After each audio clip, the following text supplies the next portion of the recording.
તો વૈદિક મેથ્સના રસને પીવડાવવામાં જલ્દી કરો નિકિતા. એક તો ઓછું છે આખું. આપણી જિંદગી ક્યાં નિશ્ચિત છે, રાઈટ? બહુ જ ઓછા સમયની અંદર આપણે જિંદગીને માણવાની હોય છે. એમાંથી લગભગ 30% તો ઊંઘમાં જતી રહે છે. હમણાં એકવાર મેં થોડોક સર્વે કર્યો તો ખબર પડી કે આપણે લગભગ એક શરીર યાત્રાની અંદર 3 થી 4 વર્ષ તો ટોયલેટમાં ગાળીએ છીએ. તમને થોડું વિચિત્ર લાગશે, પણ હું તો એન્જિનિયરિંગ બેકગ્રાઉન્ડ ધરાવું છું, એટલે કહું કે ગણતરી બહુ પ્રિસાઇઝ કરવી પડે. દિવસમાં 5 કે 6 વાર ખાલી યુરિનેશન માટે પણ તમે ટોયલેટની વિઝિટ કરો તો તમે જવાનું શરૂ કરો ને પાછા આવો એની ટોટલ પ્રક્રિયા ગણાય, હાથ ધોવા સમેતની. એટલે ટોટલ મુવમેન્ટ આવું દિવસમાં, પછી એને મલ્ટીપ્લાય બાય 365 કરી નાખો અને પછી નંબર ઓફ યર્સ ગણો, એટલે પછી ખબર પડવા માંડશે. પછી સવારની સ્પેશિયલ વિઝિટ જે છે અને બાથ કે શાવર લો, એમાં પાછું ખાસ દિવસે તો શેમ્પુ કરવાનું હોય, તો એ બધા સમયો ગણી નાખો. ઉનાળામાં તો બબ્બે વાર નાહું છું. એવું બધું ગણતા એમ થયું કે હો આટલો બધો સમય આમાં જાય, આટલો બધો સમય પથારીમાં જાય, પછી કાણ મોકાણ બજાર, હમણાં દિવાળી આવશે એટલું બધું શોપિંગ ચાલુ થશે, તો કેટલો બધો સમય તો કેટલી બધી વસ્તુઓમાં જાય છે. એમાં મિનિંગફુલ જેમાંથી ઉત્સવ આવે એવું તો કેટલું ઓછું હોય. મને એમ હતું કે લોકો આજકાલ ગુજરી જાય છે ને એટલે કમસે કમ બેસણાનો કાર્યક્રમ તો બંધ રહેશે, કારણ કે ગુજરી ગયેલું પાછું આવતું નથી. અને બેસણું રાખવાવાળા અને જવાવાળા બધા યાદ કરાવે કે પેલા જતા રહ્યા, પેલા જતા રહ્યા, પેલા જતા રહ્યા. એક સમય એવો હતો કે સાંત્વના પૂરી પાડવાની હતી. હવે તો એવો સમય પણ નથી. બધા મોરની જેમ ટેહુક ટેહુક પોતાની ગરદન ઊંચી કરે કે હું આવી ગયો છું, નોંધ લેવાઈ જવી જોઈએ મારી. અને જે ગુજરી ગયા ને એના ફોટા આગળ 2-5 રૂપિયા ફેંકે. હવે એ તો લેવાના નથી. તો એ નોટોની થપ્પી જે થાય એ કોણ લેશે? કાં પેલો પુરોહિત લઈ જાય ને કાં યજમાન એનું કંઈ દાન કરે તો કરે. તો મને એમ હતું કે હાશ બેસણું તો હવે નહીં હોય. પણ આ અઠવાડિયામાં મારે 3 ટેલિફોનિક બેસણાના આમંત્રણ આવ્યા છે. પાછા લિંક મોકલે કે ઝૂમ ઉપર બેસણું રાખ્યું છે, મતલબ કે હવે તમે ન જાઓ તો ખોટું લાગે. એટલે હું તરત સામેથી લખું કે દિવંગત આત્માની દિવ્ય ગતિ હોય એવી પ્રાર્થના. That's it. હવે બેસણાને તમારામાંથી કોઈને આવું બેસણામાં જવાનું થયું હોય ને તો હું ના નથી પાડતો, જજો. પણ તમે એટલું ધ્યાન રાખજો તમારી હાજરીથી તમે પેલાના જીવનમાં કશો ફરક પાડી શકતા હોય તો જજો, રાઈટ? કેટલાક આગ્રહપૂર્વક મને લખે કે પાછલા મહિને એવું બન્યું કે તમારે અચૂક આવવાનું છે. એટલે બેસણામાં તો આગ્રહ હોતો હશે, પણ અચૂક આવવાનું લખ્યું એટલે મને એમ થયું કે ભાઈ મારી એમની સાથે જે રિલેટેડનેસ છે, એટલે મેં તરત કહ્યું કે હું ભગવદ્ ગીતાના શ્લોકોનું ગાન કરીશ, એ અનુકૂળ રહેશે? તો એમણે કહ્યું હા રહેશે. તો પછી મારા આવવાનું કઈ ઉપયોગી થયું નહીં તો શું કરવાનું? આશા રાખું છું તમને આ નાનકડા મુદ્દામાં હું જે કહી રહ્યો છું એની પાછળનો મર્મ પકડાઈ ગયો છે. તો જિંદગી કોઈ એક સુધી સીમિત નથી હોતી. જિંદગીનો ઉત્સવ હંમેશા વહેંચવાનો હોય છે, એ ફેલાવવાનો હોય છે. તો 2.0ની અંદર આપણે એ જોઈશું કે આપણે યુનિક છીએ અને આપણી યુનિક અભિવ્યક્તિ છે એ કેવી રીતે બીજા સુધી ફેલાય.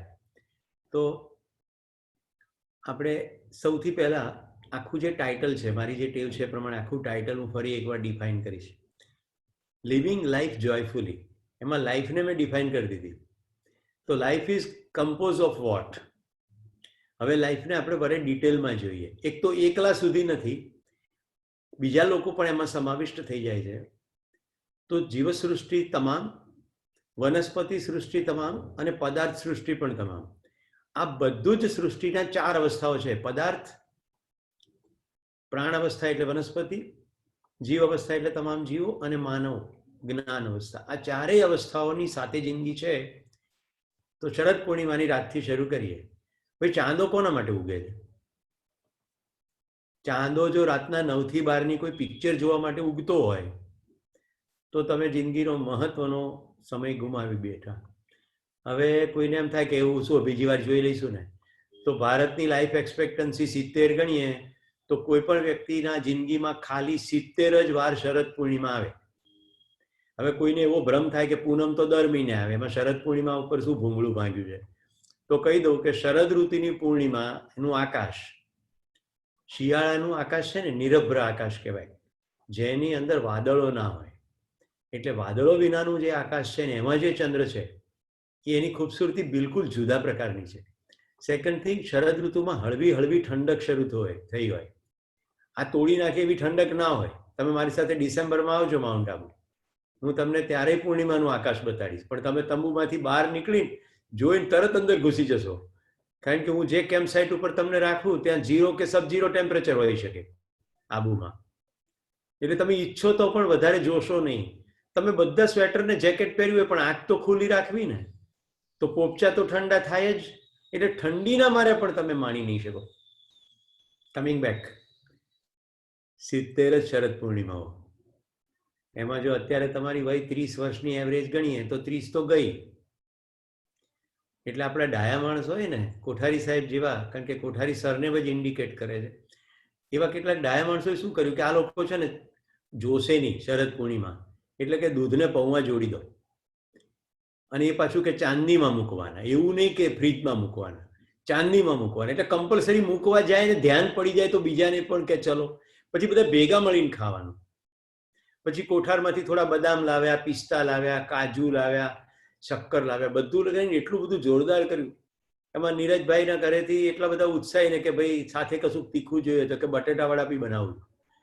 અને આજે વહેલું જમી લો, 24 છે, પણ હવે આજની રાત પૂરતું આપણે જરાક છૂટ લઈશું. એટલે શરદ પૂર્ણિમામાં 24 બી કર્યો અને પછી રાત્રે બટેટાવાળા બી ખાધા. હું એવું માનીને ચાલુ છું કે આમાં બધા 100% ફોલો નહીં કરતા હોય, કારણ કે મારા ખૂબ જૈન મિત્રો છે અને ટ્રેકની અંદર હમણાં જ મારી સાથે કેવડી આવ્યા હતા. તો મેં તો ભોજનનો ઓર્ડર કર્યો હતો. કેવડી એટલે સુરત પાસે દક્ષિણ ગુજરાત. તો મેં ઓર્ડર કર્યો હતો ભાઈ જૈન મિત્રોનું ભોજન અલગ. તો એમાંના 2 જણા છે ને ખસીને અમારી સાથે બેઠા. મેં કીધું ભાઈ તમારું તો ઓર્ડર કર્યું છે? તો કે ના, અમારે ચાલે છે. એટલે મને ખબર પડી કે કેટલાક લોકો ચરબી લે છે. પણ અહીંયા આખો મુદ્દો ભોજનનો નથી, અહીંયા આખો મુદ્દો પ્રકૃતિના તત્વોને માણવાનો છે. તો સૂર્યોદય, સૂર્યાસ્ત. હવે તમારે સૂર્યાસ્ત માણવો હોય ને તો મારી સાથે ભેરુ તારક ધામ તીર્થ આવવું પડે. સંઘવી ભેરુ તારક તીર્થ અદ્ભુત છે, આબુની તળેટીમાં અનાદરા નામના ગામે. જો આ બધી સ્ટોરી કહેતા હું તમારું ધ્યાન મુખ્ય મુદ્દા ઉપર રાખું છું, એની ઉપરથી ધ્યાન ચૂકતા નહીં તો બધા સંઘવી ભેરુ તારક ધામનું બુકિંગ કરાવી નાખશે અને મૂળ વાત ચૂકી જશે. હું અહીંયાથી કે વડોદરાથી કે સુરતથી તમામ મિત્રોને ત્યાં લઈ જાઉં, પણ અવશ્યપણે સનસેટ પહેલા પહોંચી જવાનું. ધર્મશાળા એલોટ થાય કે ના થાય, અમે સૌથી પહેલા ત્યાં ભોજન કરી લઈએ. એટલે જૈન તીર્થની મર્યાદા પ્રમાણે ભોજન કરી લઈએ અને પછી ત્યાંથી હું નાઇટ ટ્રેકમાં લઈ જાઉં.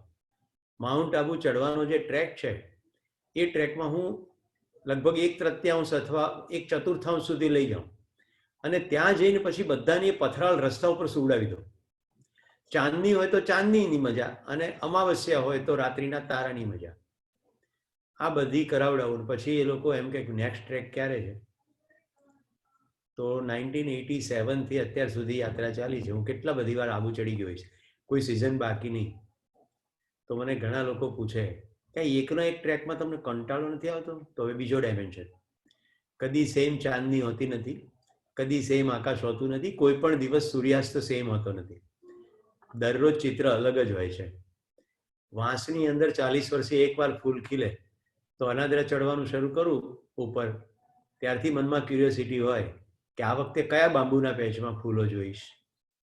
કારણ કે એક જ વાર આવે, પછી ના આવે. આખા જંગલમાં જુદી જુદી જગ્યાએ બાંબુના પેચીસ આવે. તો મિત્રો, પ્રકૃતિની મજામાં પદાર્થ અવસ્થામાં સૂર્યોદય, સૂર્યાસ્ત, ક્યાંક ઝરણા, શિયાળાના દિવસોમાં પ્રવાસ સરસ રીતે થાય. ગોઠવી કાઢો, જિંદગી સતત જઈ રહી છે. ઉત્સવ કરવો હોય તો પ્રકૃતિની ગોદ જેવું ઉત્તમ કશું નથી. તમારામાંથી કોઈ લીડરશિપ લઈ લો તો સ્પેસિફિકલી SJVS માટે હું એક એક્સક્લુઝિવ પ્રોગ્રામ તમારા માટે કરી આપીશ. આપણે નજીકમાં અમદાવાદવાળા માટે પોળોનું જંગલ છે અને સુરત ને મુંબઈવાળા લોકોને બોલાવી લઈશું નવસારીની આજુબાજુના કોઈ પણ સાપુતારા જેવા ક્ષેત્રમાં, અને આપણે ખાસ કાર્યક્રમ કરશું જેમાં માણવાનું મજા લઈશું. તો બીજો મુદ્દો છે વનસ્પતિ. તો વનસ્પતિનો આનંદ કેવી રીતે લેવો? જે લોકોને સવારમાં ચાયની આદત હશે એ લોકો ફોદીનો તો સૂકો પણ વાપરી શકે, પણ એક કુંડામાં ફોદીનો તો ઉગાડો. આજકાલ ગાજર આવશે, ગાજરને ખાધા પછી જે મૂળનો ભાગ હોય ને એને કટ કરીને એક નાનકડી પ્લેટમાં થોડું પાણી ભરી દેવાનું અને એ અડધું ડૂબે એટલે છોડવાળો ભાગ થોડો બહાર રહે એટલું પતીકું મૂકો અને જુઓ મજા. બીજે દિવસથી એની અંદર છોડ ઉગવાનો શરૂ થશે. એ ખૂબ સરસ 1 ફૂટ જેટલો ઊંચો થઈ જશે નીચે રૂટ્સ ડેવલપ થશે, કારણ કે ખાલી પાણી જ છે, પછી આગળ વધશે નહીં. પણ એટલી પણ તમારી બાલ્કની કે તમારી વિન્ડો સીલ જ્યાં પણ તમે મૂકી શકો, કારણ કે રોજ ગાજર તો આવતા જ હોય. જો કે કેટલાક જૈનો ગાજર નથી ખાતા હોતા, એમને માફ કરીએ. તો બીજા પડોશી તો ખાતા હોય ને એને કહેવાનું કે તમે ખાધા પછીનો કચરો ફેંકી ના દેતા, અમને આપજો, અમે એની લીલોતરી કરશું. આ બધા ઉત્સવ છે. આખા શિયાળામાં ઘરમાં નાના નાના કુંડાઓમાં નાનું નાનું રોપણ કરીને તમે ખૂબ સરસ રીતે વનસ્પતિની મજા માણી શકો, પ્રકૃતિ ઉદ્યાનોમાં જઈ શકો, બીજાએ વાવ્યું હોય એ જોઈ શકો, કોઈએ વાવ્યું છે પણ અનુકૂળતા નથી, તમે ઉછેરી શકો. વનસ્પતિ જીવકાય છે, રાઈટ? પાણીને પણ જીવકાય કહ્યું જૈનિઝમમાં. તો આ જિંદગી ધબકી રહી છે અને જિંદગી એક છે, એ સૂત્ર ઉપર આપણે ચાલી રહ્યા છીએ. પછી ત્રીજું લઈએ પ્રાણીઓ. તો જો ખૂબ બધા શિયાળુ પક્ષીઓ આવશે. ભાવિનભાઈ, એકવાર આ લોકોના ક્લાસ ના હોય ને ત્યારે થોળ જવાનું ગોઠવી કાઢો, રાઈટ? અને નળ સરોવર પણ ગોઠવી કાઢો. આપણા મિત્રો માટે આપણે જઈએ, ઠેઠ ક્યાંથી, સાઇબિરિયાથી ને યુરોપથી, આફ્રિકા ઠેઠથી પક્ષીઓ અહીંયા આવે છે. તમને નવાઈ લાગશે, પેલો નાનકડો જે વાણીઓ જેને કહે છે હેલિકોપ્ટર જેવું નાનકડું જીવડું, રાઈટ? છે મચ્છરની આકારનું, પણ એ હવામાં વીંજે ને સ્થિર રહે, એને ગુજરાતીમાં વાણીઓ કહે છે.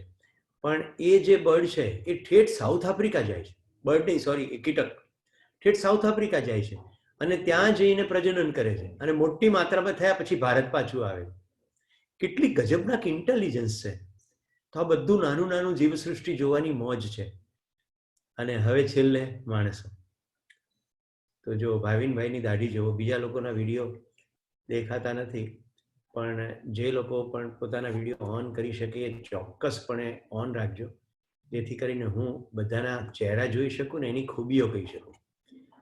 જ્યોતિબેને આજે વાળ ઓળ્યા નથી, પણ સમજો કે સુરેશભાઈના આજે લગ્ન હોય તો કેવું.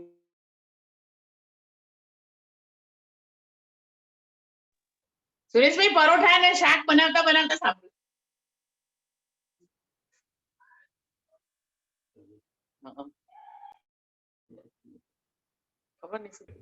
આ મેં જે પહેર્યું છે એની સાથે કેટલો ઉત્સવ જોડાયેલો છે કહું. ની અંદર એક સાધુ લોકોએ ટોર્ચર કરવાનું શરૂ કર્યું અને એને એમ લાગ્યું કે અમારો ધર્મ ચૂકાવી દેશે, એટલે એમણે રાતોરાત ઓટાલા પેલેસ છોડીને ભારતમાં શરણું લીધું. એ સાધુનું નામ દલાઈ લામા, રાઈટ? ભગવાન બુદ્ધ પછી અહિંસાનો, બુદ્ધિઝમનો આ મોટો પ્રચાર કરનાર કોઈ વૈશ્વિક સ્તરે ઓથોરિટી હોય તો દલાઈ લામા. મારા સદભાગ્ય છે કે મને એમના દર્શન કરવાની તક મળી, અને 1.5 ફૂટ દૂરથી, અને એ પણ લેહ લડાખમાં, રાઈટ? જ્યારે કે હું લેહ લડાખ ટ્રેકિંગ માટે ગયો હતો અને લામા પધાર્યા હતા ત્યાં. દલાઈ લામાની સાથે જે લોકોએ રાતે દેશ છોડી દીધો, એ લોકો આખા દેશમાં શિયાળામાં ફરે છે. એ બધા તિબેટીઓ સ્વેટર માર્કેટ ચલાવે. મારી તમને નાનકડી વિનંતી છે, ઘરેથી ચાનું એક થર્મોસ ભરજો અને નજીકના દલાઈ લામા વાળા પ્રેરિત આ તિબેટીઓના ઊન સેન્ટરમાં જજો. તમારે ભલે સ્વેટર લેવાનું ના હોય, ખાલી જજો, 4-5 લોકોને ચા પીવડાવી શકાય એટલી લઈને, અને ખાલી એટલું કહેજો કે તમે જે કરી રહ્યા છો એની સાથે અમારી સંવેદના છે, અમે તમારી સાથે છીએ. મિત્રો, સામે વિદ્રોહ કરી શકાય એવું થઈ શકે એમ હતું, છતાં પણ અહિંસાના પૂજારી આ લોકોએ અહિંસક રીતે આજ સુધી કામ કર્યું છે. આપણા દેશમાં કેટલા બધા લોકો કેટલા દેશોમાંથી આવ્યા. આ લોકો આજ સુધી શાંતિપૂર્વક મહેનત કરીને પોતાનો રોટલો રળી રહ્યા છે. આ વિચાર કરો, વિસ્થાપિત લોકો આખા દેશમાં રખડવાનું થાય, એમને કોઈ વસ્તુના ઠેકાણા ના હોય, પણ મારા તમારા જેવા કેટલાક સદભાવવાળા લોકો એમને સપોર્ટ કરે. તો મારા ગામ ગાંધીનગરમાં આવે ત્યારે હું આપણી તલની ચીકી, સિંગની ચીકી આવું બધું લઈને જાઉં, અને પછી એમની સાથે બેસીને ખાઉં. એમને કહું કે આ મારું સરનામું છે, તકલીફમાં હોય તો મને કોલ કરજો, અહીંયા આવી શકો છો, તમે મારા ઘરે જમવા આવશો તો પણ મને ગમશે. તો ધર્મશાલામાં જે તિબેટીઓ વસે છે એમના દ્વારા બનાવવામાં આવેલી આ ખાદી છે, એમના દ્વારા કરવામાં આવેલી ડાય છે, એમના દ્વારા બનાવવામાં આવેલું આ સાવ સામાન્ય શર્ટ છે, સાવ સામાન્ય છે. એના બટન બિલકુલ ઉલટા છે. સામાન્ય રીતે સ્ત્રીઓ અમેરિકાની અંદર જે સ્ટાઇલમાં બટનો રાખે છે, આપણે એનાથી ઉલટા ભારતમાં પહેરીએ છીએ, એ રીતનું છે. મેં લીધું ત્યારે મને ત્યાંના બેને કહ્યું કે આ સ્ત્રીઓ પહેરે છે. મેં કીધું કોને ખબર છે સ્ત્રીઓ અને પુરુષો? માણસો પહેરે જેટલી મને ખબર છે, અને તમે જે શ્રમપૂર્વક બનાવ્યું છે એટલે આ તો હું જ પહેરવાનો છું. અને મેં કોર્પોરેટ ટ્રેનિંગ પ્રોગ્રામમાં પણ આ પહેર્યું છે. અને હું આ પાછલા 2007માં મેં ખરીદ્યું હતું, એટલે 13 વર્ષથી તો પહેરું છું. અને પ્રસંગોપાત પહેરાય એટલે ફાટે પણ નહીં ને ખરાબ પણ ના થાય. હવે હું જ્યારે આ પહેરું ત્યારે કેટલો મનમાં ઉત્સવ આવે કે આપણી વચ્ચેના માણસો કેટલા અદ્ભુત માણસો છે. કોઈ એકને મારવું ના પડે એના માટે વિસ્થાપિત થઈ ગયા. આવાના કેટલા મજબૂત છે. તમે તિબેટીઓને જોજો, એકદમ મજબૂત પ્રજા છે. આપણી ગોરખા રેજિમેન્ટ, એની અંદર તિબેટીઓ છે. નેપાળનું ક્ષેત્રમાં પણ તિબેટીઓ વસ્યા છે. ધારે તો મારધાડ કરી શકે ને દેશમાં, એવું કશું કરતા નથી, ભલાઈથી કામ કરે જાય. This is greatness of the people. તો મિત્રો, ધ્યાન જો જાય ને તો ફરક પડે. ભાવિનભાઈ, હું તમને પ્રશ્ન પૂછું છું, મેં ગેબ્રિયલની વાત ઉત્સવ નંબર 1.0માં કહી છે? હા કે ના? મારા મિત્ર જે મારી સાથે ઓનલાઈનમાં ભણતા હતા, નથી કીધી. ફાઇન. એટલા માટે કે જીવન ઉત્સવપૂર્વક જીવવાના બીજી સંસ્થાઓ દ્વારા પણ કાર્યક્રમ થાય. જો કે SJVS જેવો એક પણ નથી થયો. એનું બિલકુલ લોકડાઉન પછી શું કરવું એ જ રહ્યું છે કે હવે લોકડાઉન પછી સ્ટ્રેસ વગર કેવી રીતે જિંદગી જીવવી. તો હું તમને ગેબ્રિયલની વાત કહું છું, જેથી તમારું ધ્યાન આપણી આજુબાજુ જીવાતી જિંદગી પર જાય. ભારતમાંથી ભણીને ગ્રેજ્યુએશન કરીને હું ત્યાં ભણવા ગયો. અહીંયા મેં સિવિલ એન્જિનિયરિંગ કરેલું ને ત્યાં હું એન્વાયરમેન્ટલ એન્જિનિયરિંગ ભણવા ગયો હતો.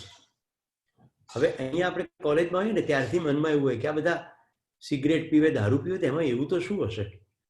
હવે મારો જન્મ સ્વામિનારાયણ સંપ્રદાયમાં થયો એટલે વ્યસનનો તો સ્કોપ જ નથી. હું જો કે સંપ્રદાયમાંથી કોલેજમાં ભણતા ભણતા નીકળી ગયો. માનવ ધર્મની સ્વીકૃતિ મારામાં આવી ગઈ, પણ મારા મનમાં ક્યુરિયોસિટી રહી. હવે હું ત્યાં ગયો ને તો ત્યાં કોઈ પણ ડચ લોકોના મહેમાન થાવ ને તે લોકો મારી સામે વાઇન મૂકે અને મને કહે કે તમારે વાઇન પીવા. હવે આપણે ગાંધીજીના ચેલા. હું તો એન્જિનિયરિંગ પણ ખાદીમાં મેં કરી છે અને આજે પણ ખાદી પહેરું ઘરમાં. પછી એ લોકો મને ગળે વાત ઉતારી અને બધા ડેટા સાથે ઉતારી કે તમારા દેશમાં દ્રાક્ષાસવમાં જે આલ્કોહોલ કન્સન્ટ્રેશન છે એની કરતાં આ વાઇનમાં ઓછું છે અને ભોજનની પહેલા થોડુંક જ લેવાનું હોય છે. હવે એ મેં પીને જોયું તો થોડુંક કડવાશ પડતું, મીઠાશવાળું, એ શરબત જેવું લાગે, પણ એનાથી કંઈ મને કીક લાગી નહીં. એટલે મને ખબર પડી કે આ નશાકારક દ્રવ્ય તો નથી. પણ હું કંઈ ઘરે લાવીને વાઇન પીવું નહીં. મારી અંદરના સંસ્કાર મને રોક્યા કરે. પણ મને ક્યુરિયોસિટી. કેવી ક્યુરિયોસિટી? કે એવું તો દારૂ પીવાથી થતું શું હશે? એટલે પછી મેં એક દિવસ હિંમત કરીને, ગેબ્રિયલ મારો મિત્ર, એને મેં કહ્યું કે ભાઈ ગેબ્રિયલ, તું મને કંપની આપ અને મને ખબર નથી, હું પીધા પછી બેહોશ થઈ જાઉં તો કંઈ કરવું પડે. તમે લોકો તો રોજ પીવો છો, એટલે તો મને કંપની આપ અને મને આ ખબર પાડ કે આ શું ચીજ છે. એટલે મને કે તારે રોજ પીવાનું શરૂ કરવાનું છે? મેં કીધું ના, એ તો હું સખ્તપણે માનું છું કે હું બેહોશ થવા નથી માંગતો, પણ મારે આ એક્સપિરિયન્સ કરવો છે કે એક્ઝેક્ટલી વોટ હેપન્સ, કે પ્રજા પાગલ છે. મિત્રો, તમે કોઈ પણ પૂર્વગ્રહ વગર મને સાંભળજો, નહીં તો તમે મને ક્યાંક જુદી જગ્યાએ લઈ જશો, જે હું નથી. રાઈટ? હું ગાંધીનગરમાં રહું છું અને વ્યસન મુક્તિના શિબિરો ચલાવી ચૂક્યો છું અને ગુજરાત રાજ્યના ગવર્નર દ્વારા સન્માનિત થઈ ચૂક્યો છું. એટલે હું આજે પણ વ્યસનનો સખત વિરોધી છું. પણ આ એક એક્સપિરિયન્સની વાત કરું છું, મારે એને ઉત્સવ સાથે જોડવું છે. તો ખરો ઉત્સવ ક્યાં છે તમને પકડાઈ જાય. હવે ગેબ્રિયલ મને કે આવતા રવિવારે, આવતા રવિવારે, આવતા રવિવારે, એમ દરેક વખતે ટાળ્યા જ કરે. એમ કરતા કરતા 2 મહિના કાઢી નાખ્યા એને. એટલું કંઈક બહાનું કાઢે, મારે જર્નલ વર્ક છે, મારે લેબોરેટરી છે. પછી એણે એક નવું બહાનું કાઢ્યું. ગેબ્રિયલ આવેલો હંગેરીથી. એને શું બહાનું કાઢ્યું કે છે ને રશિયાનો વોડકા બહુ ફેમસ છે અને મારે રશિયા જવાનું થયું છે ફિલ્ડ ટ્રીપ, તો હું તારા માટે ત્યાંનો વોડકા લઈ આવીશ. આપણે વોડકાથી જ શરૂ કરશું. તારે અનુભવ જ કરવો છે ને તો ફાલતુ દારૂ શું કામ? એ વોડકા લઈ આવ્યો. એક રવિવાર સેટ કર્યો, બધું આમ પ્યાલા બાલા ગોઠવ્યા અને પછી મને બાટલી મૂકીને કે પહેલા આપણે 10 મિનિટ વાત કરીએ.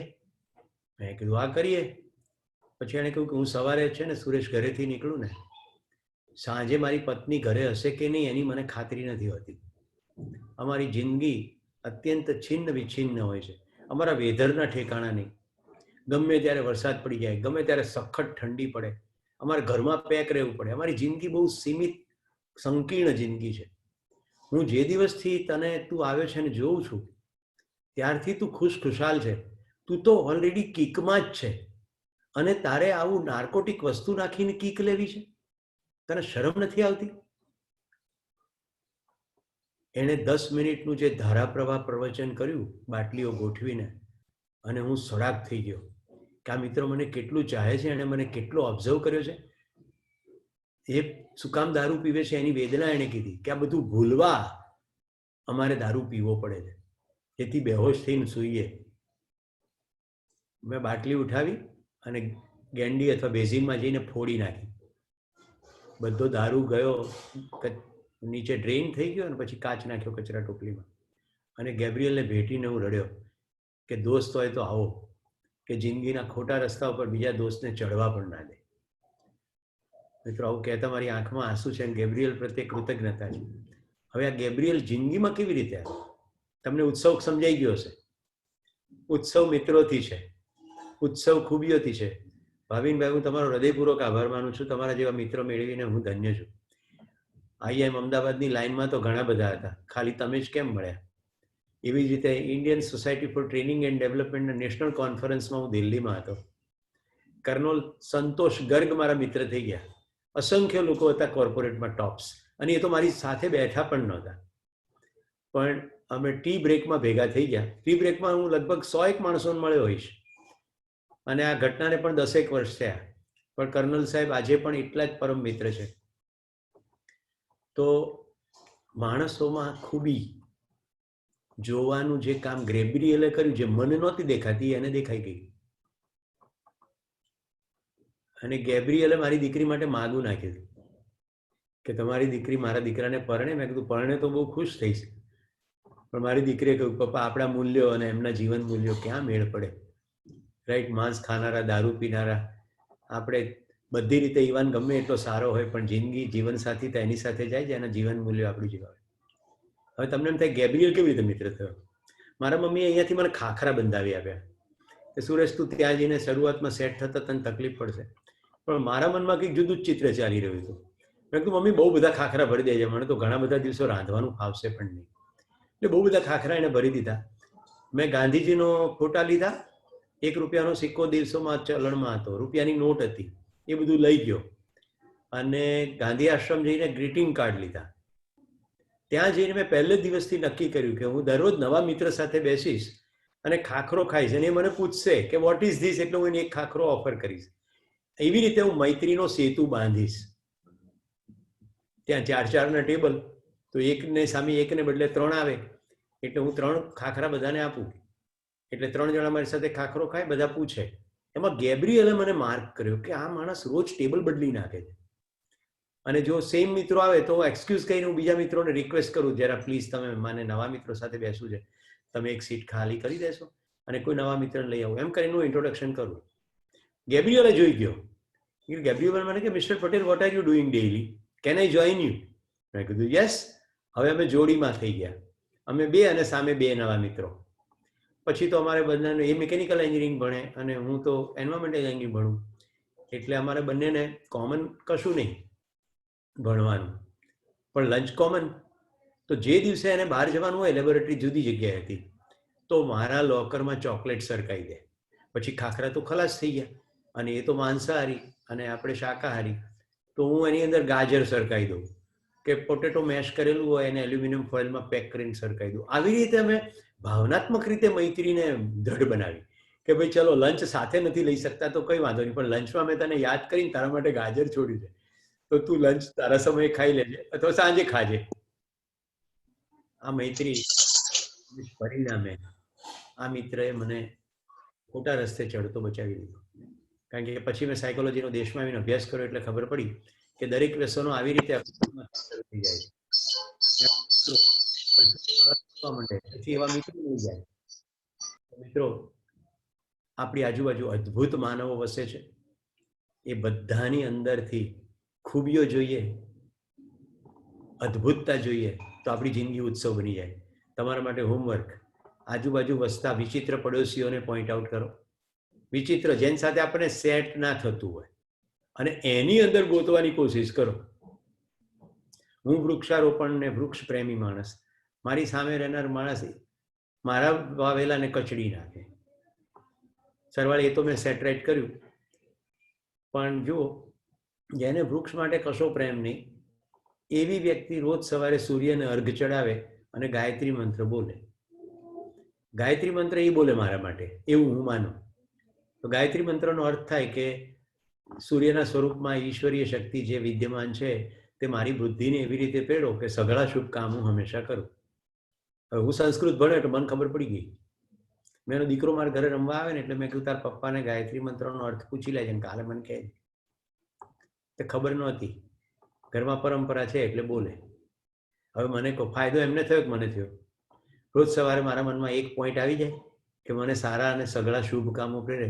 આ ભાવિનભાઈ વખાણ કરે અને આવી રીતે જ સવારમાં એક દાડો સ્ફૂરી ગયું કે ખેડૂતોનું શું હાલત, એમનો તો પાક બધો પડ્યો છે, બધે લોકડાઉન થઈ ગયું, માર્કેટો મુવમેન્ટ બંધ, એ બિચારો શું કરશે?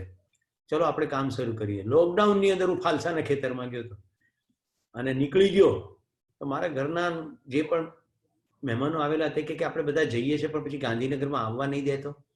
મેં કીધું ભાઈ આટલા વર્ષો છે ને મીઠા ઝાડ વાવે છે, શું કામ ના આવવા દે? વધુ વધુ ટેટે પેપે કરશે. તો 1 કિલો ફાલસા મેં પોલીસો માટે લીધા અને જેવા મને રોક્યા એટલે મેં કીધું જો ભાઈ હકીકત એવી છે કે ખેડૂતો માટે કામ કરવાનું નક્કી કર્યું છે એટલે હું નજીકમાં ફાલસાના ખેતરમાં ગયો હતો. આ મારી ગાડીની અંદર ફાલસા, આટલા ફાલસા હું મિત્રોમાં વહેંચી દઈશ અને પૈસા ખેડૂતને પહોંચાડીશ અને તમારા માટે 1 કિલો લાવ્યો, તમે 8-10 જણા છો, બધા ખાઓ મોજ કરો. મને પ્રેમથી જવા દીધો. પછી તો ચાલ્યું, ઓળખી ગયા કે આ ભાઈ કોઈક ને કોઈક ખેતરમાં જાય છે. મિત્રો મેં મરચું વેચ્યું. વાડીલાલ કંપની સાથે જે ખેડૂતે કોન્ટ્રાક્ટ કર્યો હતો ને, વાડીલાલે તો ના પાડી. એ મરચું મેં કીધું ખેતરમાં સુકાઈ જવા દો. એ સુકાયેલું મરચું G9 એટલે તીખું મરચું યુરોપ એક્સપોર્ટ થવાનું હતું. એ મરચું ડ્રાય થયું. હું મારા પત્ની બધા ભેગા મળીને ઘરમાં અમે એને પેક કર્યું અને અસંખ્ય મિત્રોને બેંગ્લોર સુધી મેં મરચું વેચ્યું. જો મજાની વાત. અમને સામે આપું ને એટલે પેલા કે એટલે પૈસા કેટલા? પછી મને યાદ આવે કે આને પૈસા કહેવાના હજી બાકી છે. કારણ કે નક્કી કરી નાખ્યું મદદરૂપ થવું છે. બધા દોસ્તોને વાત ફેલાવી, નામ પાડ્યું 3H, hand, head and heart. 3 વાના મુજને મળ્યા, હૈયું મસ્તક ને હાથ, જ્યાં ચોથું નથી માગવું બહી દઈ દીધું તે નાથ. એટલી બધી મજા પડી, એટલી બધા મજા પડી. નીરજભાઈ તમને જાણીને ખુશી થશે, ગઈકાલે જેતપુરમાં કાનજીભાઈના ખેતરમાં દીવા થયા અને એનો મને વિડીયો અને ફોટા મોકલ્યા. કયા દીવા? હું મારા મિત્ર Rakesh Ojha, professor Ojha, Marwadi institute of technology, solar engineer, institute of sciences Bangalore, એના ગ્રેજ્યુએટ, એને સાથે લઈને ગયો હતો. હું તો ત્યાંથી હળદર લાવતો હતો. આ કેવા ખેડૂત, બધા તડકામાં સૂકવે, કાનજીભાઈ એને ચીપ કરીને છાયામાં સૂકવે એટલે કર્ક્યુમિન ને વોલેટાઇલ કન્ટેન્ટ ઉડી ના જાય. એટલે બેસ્ટ હળદર, ઓર્ગેનિક હળદર. ખબર પડતા મેં મગાવી લીધી. પછી કીધું આ મારે મળવું તો પડે જ આ વ્યક્તિને. વિશ્વાસને કારણે મેં કામ તો કર્યું. મળ્યો, એમને ત્યાં જમ્યો અને મેં એમના મોઢેથી સાંભળી લીધું કે અત્યારે તો બધું બરોબર છે સુરેશભાઈ, પણ ગમે ત્યારે લાઇટ જાય. અને લાઇટ ગઈ અને અમે સમર મંથમાં, હવે કલ્પના કરો ખેતરમાં બપોરે તમે હો, એક સામાન્ય મકાન જેને કોન્ક્રીટનું મકાન હતું પણ બધી બાજુથી ખુલ્લું, એક જ તરફ દીવાલ, કેવી ગરમી થાય. તો મેં કીધું પછી રાત્રે શું કરો? તો કે રાત્રે બી આ જ સ્થિતિ છે, લાઇટ જાય તો કશું ના થાય. મેં રાકેશભાઈને સાઈડમાં લઈને મેં કીધું આપણો પ્રોજેક્ટ. તો રાકેશભાઈ કે યસ. તો મિત્રો ગઈકાલ સુધીમાં બધું જ સામાન આવી ગયો, ઇન્સ્ટોલ થઈ ગયું, પંખા લાગી ગયા, ટ્યુબલાઇટ લાગી ગઈ અને કાનજીભાઈની ખુશી. હું માનું છું તમને ખબર પડી હશે, મેં શેર કર્યું તો તમારા ચહેરા ઉપર જે પ્રસન્નતા છે, તો કેટલું નાનું નાનું નાનું કરવામાં જિંદગી અદ્ભુત થઈ જાય. કોઈ માણસ આપણા માટે થઈને મહેનત કરે છે તો આપણે એના માટે થોડુંક કરીએ. હવે જો અત્યારે જ્યોતિબેનને જુઓ, બધા એ અત્યારે થાળીમાંથી કશું ખાઈ રહ્યા છે. આ ખૂબી છે. હવે એમને ખબર નથી કે એકલા એકલા ખાય એને ગાલ પચોળું થાય. એટલે જ્યોતિબેન હવે આજે આ વેબિનાર પત્યા પછી નજીકમાં 10 માણસને જમાડજો, રાઈટ? નીકળજો ઘરની બહાર. કારણ કે હસબન્ડ બેઠા છે સાથે, મારા હસબન્ડ છે. ના ચાલે, અમે તો ખાતા તમને જોયા ને અમે બધા ભૂખ્યા છીએ. સવારનો આ શિક્ષક ભૂખ્યો છે. તમને ખબર છે ને ભૂખ્યા બ્રાહ્મણને ભૂખ્યો રાખવાનું પાપ કેવું છે? અટક જ મારી પટેલ છે. તો તમે કહી દીધો, જિંદગી એક છે. જિંદગીની અંદર 4 અવસ્થાઓ છે. 4 અવસ્થામાં ખુશી માણવાની છે. તો લિવિંગ લાઈફ જોયફુલી, એમાં લાઈફ ડિફાઇન થઈ ગઈ. હવે લિવિંગમાં તમને એક્શન દેખાઈ ગયા હશે કે ભાઈ શરદ પૂર્ણિમા ચાંદનીમાં કમસે કમ બહાર તો જવું જ પડે, પહાડોમાં જ્યાં જંગલોમાં ચાલવું તો પડે. These are all action. લિવિંગમાં તમારે કંઈકનું કંઈક કરવું પડશે. હવે એ કરતા કરતા જોયફુલી, એવું ક્યારે થાય એની ઉપર હવે આપણી યાત્રા છે. તો હું અત્યારે તમને લઈને ચાલુ છું એક 14 વર્ષના નાના બાળકને મળવા. એનું નામ છે Hakik Kaji. I am going to show you a video.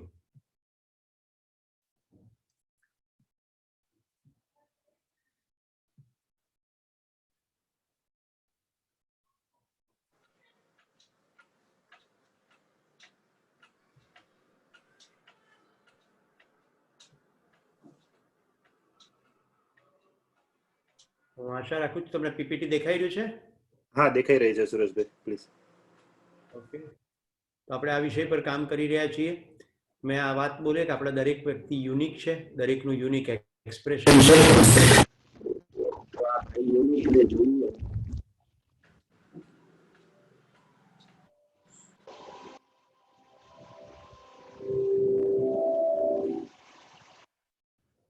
I have a question for you. Anybody in the audience who doesn't have plastic today? Anybody? Well, think about it. Plastic is everywhere. The buttons on your shirt, your mobile cover, Sureshbhai video નથી દેખાતો. plastic bottle you just શું had, થઈ રહ્યું છે? plastic video money. નથી દેખાતો. ખાલી sound જ આવે. ના, વિડિયો દેખાય છે કિંતનભાઈ કદાચ. ઓકે. બાકી બીજી પોસિબિલિટી બીજા કોઈને દેખાતો ન હોય એવું કોણ છે? હાથ ખાલી ઊંચો કરશો પ્લીઝ. ના દેખાતો તો દેખાતો તો સુરેશભાઈ દેખાતો તો ફરીવાર સ્ટાર્ટ કરો. સોરી મને નહોતો દેખાતો એટલે. હા, surely not issue કિંતનભાઈ.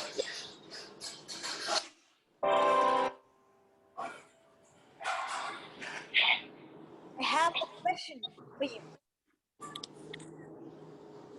Anybody in the audience who doesn't have plastic? Anybody? Think about it.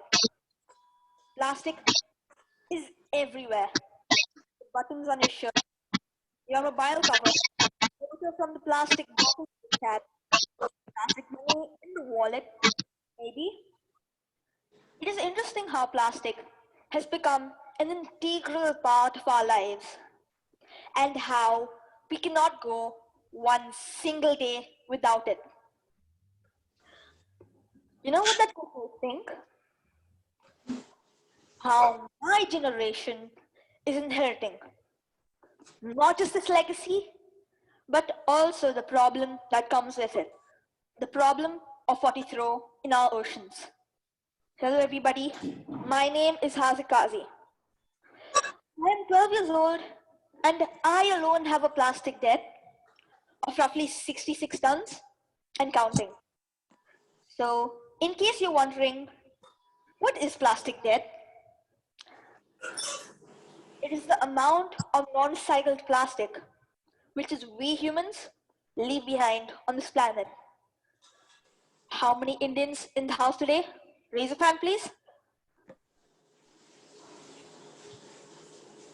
According to study, for every person in India, 6 tons of plastic is not recycled annually. Any Americans here? Your figures are even more astounding. 90 tons per person of plastic, which is not recycled annually. Imagine in a lifetime how much plastic is left behind because of us.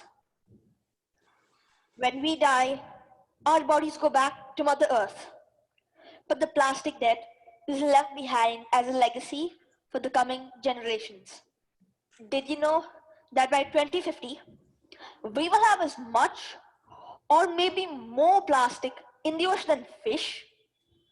Speaking of which, every time I see people eating fish, I wonder, are they eating fish or plastic? Because the plastic we dispose that ends up in the ocean might have been consumed by the same fish which gets on our plate.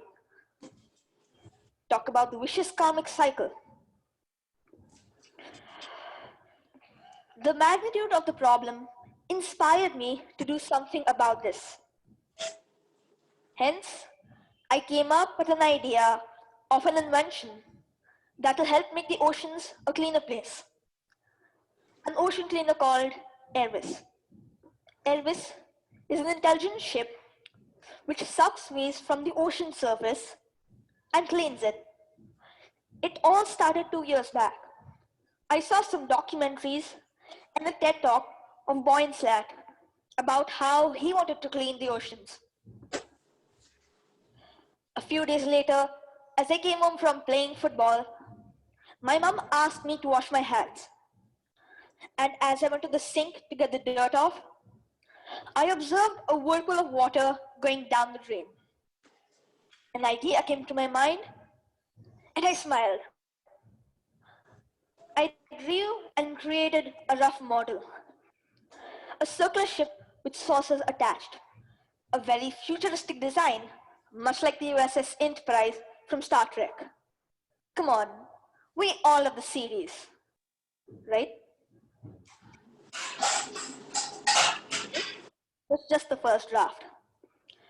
The propellers weren't automated and would only lasted a full 7 seconds in water before coming apart. But there it was. My Airvis, my vision of changing the oceans.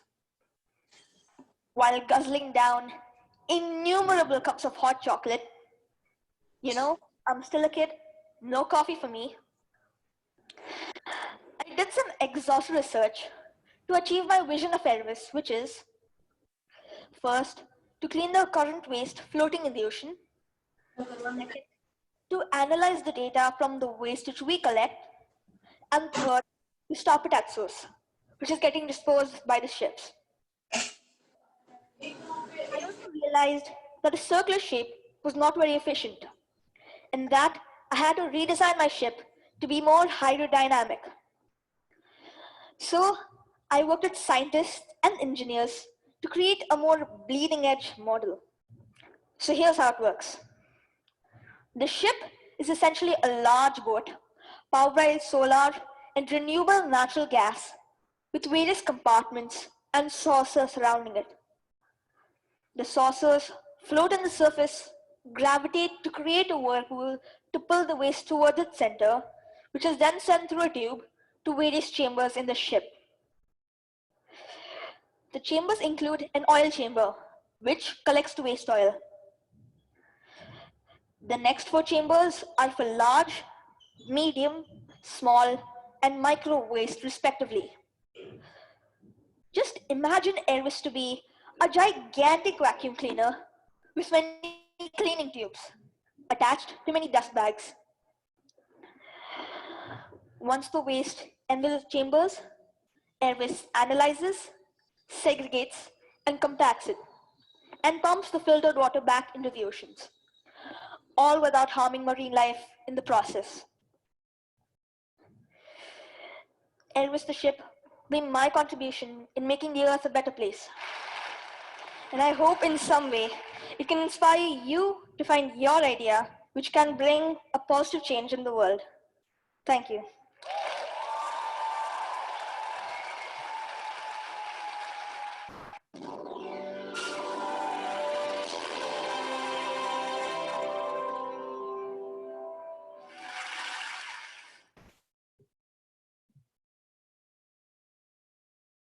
Now, question to all of you. તમને આમાં શું લાગ્યું great? 14 વર્ષના હકીક કાજીએ જે કંઈ presentation કર્યું, આપણા જે સબ્જેક્ટ છે આજે જીવવાનું ઉત્સવપૂર્વક, એના સંદર્ભમાં શું ગ્રેટ લાગ્યું? તમારા માટે સિમ્પલ છે, રેઝ યોર હેન્ડ અને એડમિન તમારે અનમ્યુટ કરી શકે. રાઈટ નીરજભાઈ? જો આ પાર્ટિસિપેટિવ કાર્યક્રમ છે, પ્રવચનનો કાર્યક્રમ નથી. અત્યાર સુધી મેં તમને પૃષ્ઠભૂમિમાં ઘણી બધી વાત કરી. Okay, yeah please Neeraj.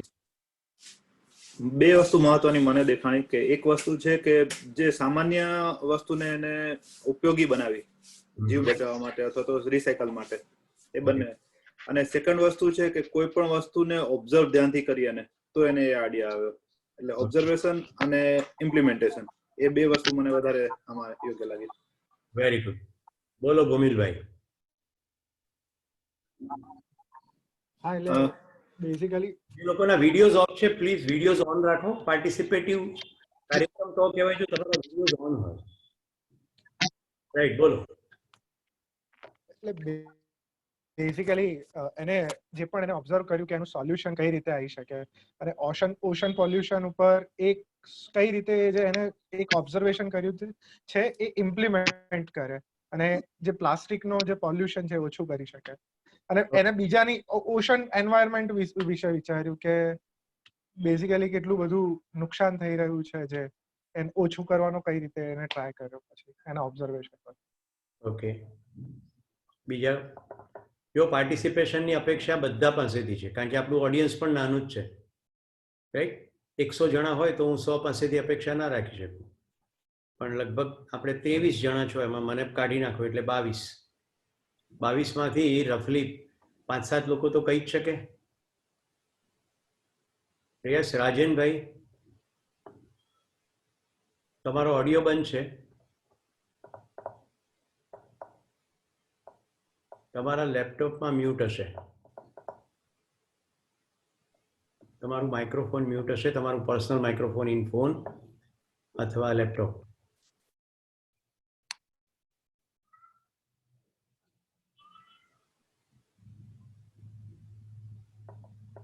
રાજનભાઈ તમે ચેટમાં લખી આપો, તમારો માઇક્રોફોન કદાચ હજી એક્ટિવ નથી થયું જોઈન કરતી વખતે.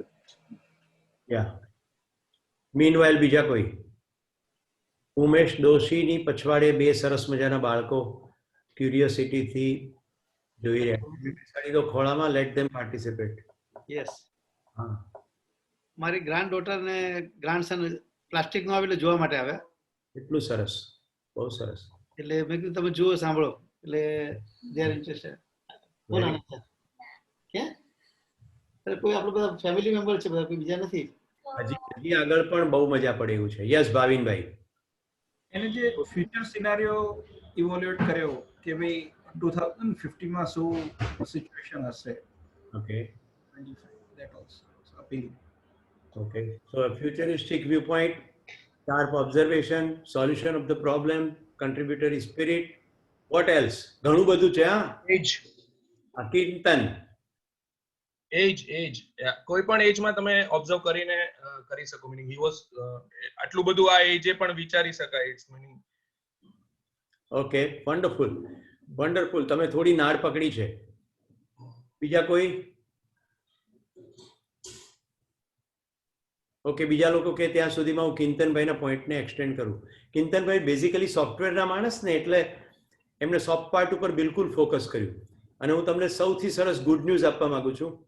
At any point of time માતાના પેટમાં રહેલા 5 માસના ગર્ભસ્થ શિશુથી લઈને છેલ્લે લાકડામાં જવાના સમય સુધી માણસની વિચાર કરવાની પ્રક્રિયામાં કશો પણ ફરક પડતો નથી. એ હંમેશા ઇમેન્સ હોય છે, ઇમેન્સ. Everyone has that ઇમેન્સ capacity. તો હવે ઉત્સવ કરવા માટે કરવાનું શું એ બતાવું છું. નંબર 1, આપણે વિચાર કરીએ છીએ, વિચાર ચાલી રહ્યા છે એની ઉપર ધ્યાન આપવું પડે. અને બીજું, આપણા વિચારનો સબ્જેક્ટ મેટર કયું છે. હવે આને સરળ કેવી રીતે બનાવવું? તો સિમ્પલ, આપણી આજુબાજુ જીવતા તમામ લોકોના વાતનો વિષય શું છે અને પછી એની સાથે આપણે જ્યારે ગેમ શરૂ કરીએ છીએ તો આપણો પોતાનો વાતનો વિષય શું છે. What subject we are taking interest in. તો બહુ મજાનું છે કિંતનભાઈ, ખબર પડી જાય. લોકો પાસે બાય એન્ડ લાર્જ વાતનો વિષય શું ખાધું ને ક્યારે શું ખાઈશું. ઇવન સુરેશભાઈ જેવા મેનેજમેન્ટ ટ્રેનર હોય ને એ શરૂઆતમાં ક્યાંક આટલું સવારે ખાવાનું મન હતું. તો વાતનો વિષય જ્યારે ખોરાક બની જાય અને એ જ બને, હંમેશ બને, વારંવાર બને, જ્યાં જાય ત્યાં બને, રાઈટ. એક સવારે એકવાર બને તો વેબિનાર કન્ડક્ટ કરી શકે મારા જેવા માણસ. પણ જો રોજે જ બને, હંમેશ બને, નિર્ણાયક જ ભૂમિકા એ હોય તો પછી શક્ય નથી. અને એની ઉપર કંપનીઓ બિઝનેસ કરે. પેરિસમાં પાત્રા, આવું છાપામાં જાહેરાત આવે. પેરિસમાં પાત્રા. હવે પેરિસને જઈને પાત્રા ખાવાના હોય કે પેરિસની કોઈ સ્પેસિફિક ડિશ ખાવાની હોય?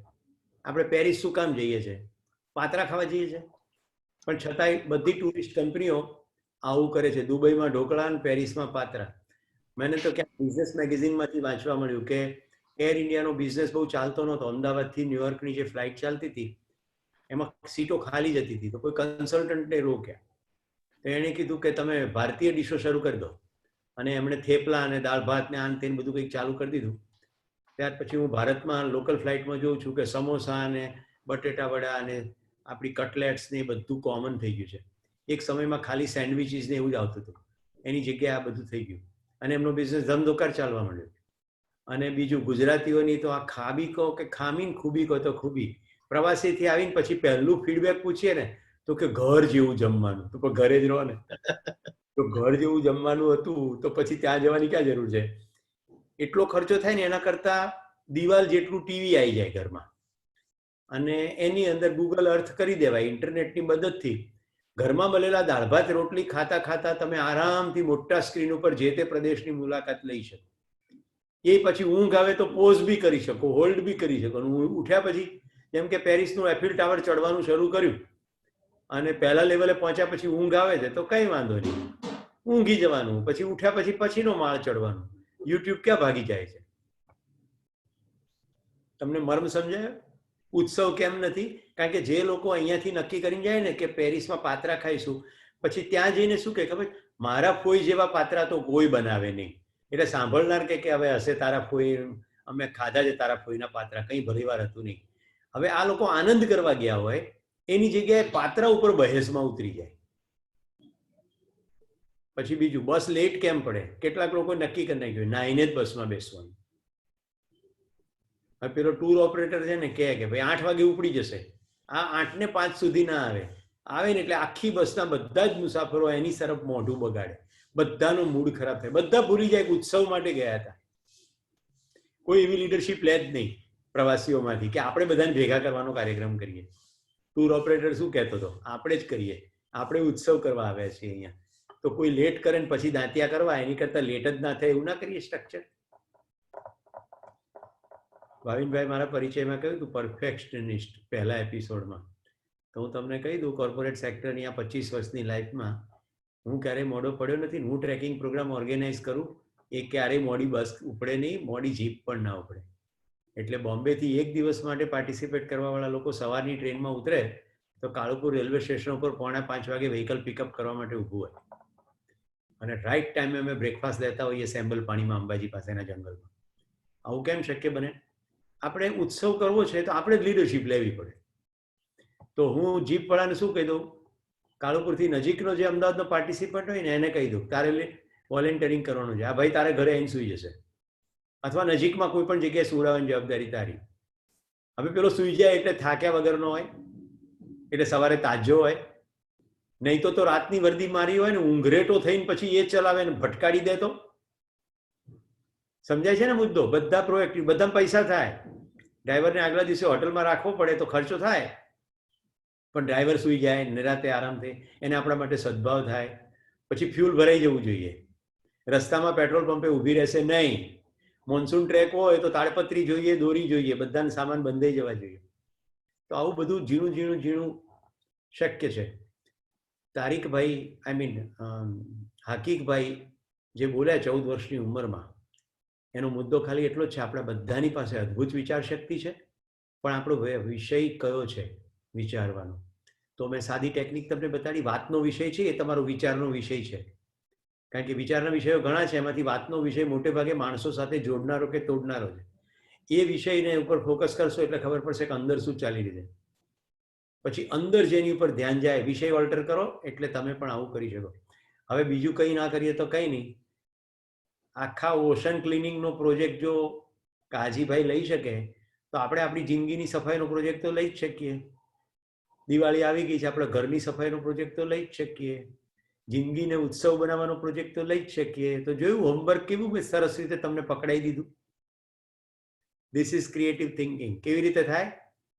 100% focus, peaceful state of mind. આખો પ્રોગ્રામ હું ક્યારેય કશું વિચારીને કરતો નથી, પણ મારા મનમાં એક વિષય દ્રઢ છે કે ઉત્સવ શું છે, એની પર મારો વિચાર ચાલતો હોય તો પછી જે પછી સ્ફુરે એ બધું ચાલે નેચરલ ફોર્મમાં. કે હું ગેબ્રિયલની વાર્તા કહીશ એવું કંઈ હતું નહીં. ભાવિનભાઈ મને આવી રીતે ઇન્ટ્રોડક્શન કરશે એ પણ ખબર નહોતી. રાઈટ? તો જેવું જેવું સામે જગત ખુલતું જાય એવું એવું સામે રિસ્પોન્ડિંગ થતું જાય. કારણ કે મેં નક્કી કરી નાખ્યું છે આ જિંદગીમાં વાતના વિષયમાં નકારાત્મકતા નહીં જોઈએ, નોનસેન્સ વસ્તુ નહીં જોઈએ.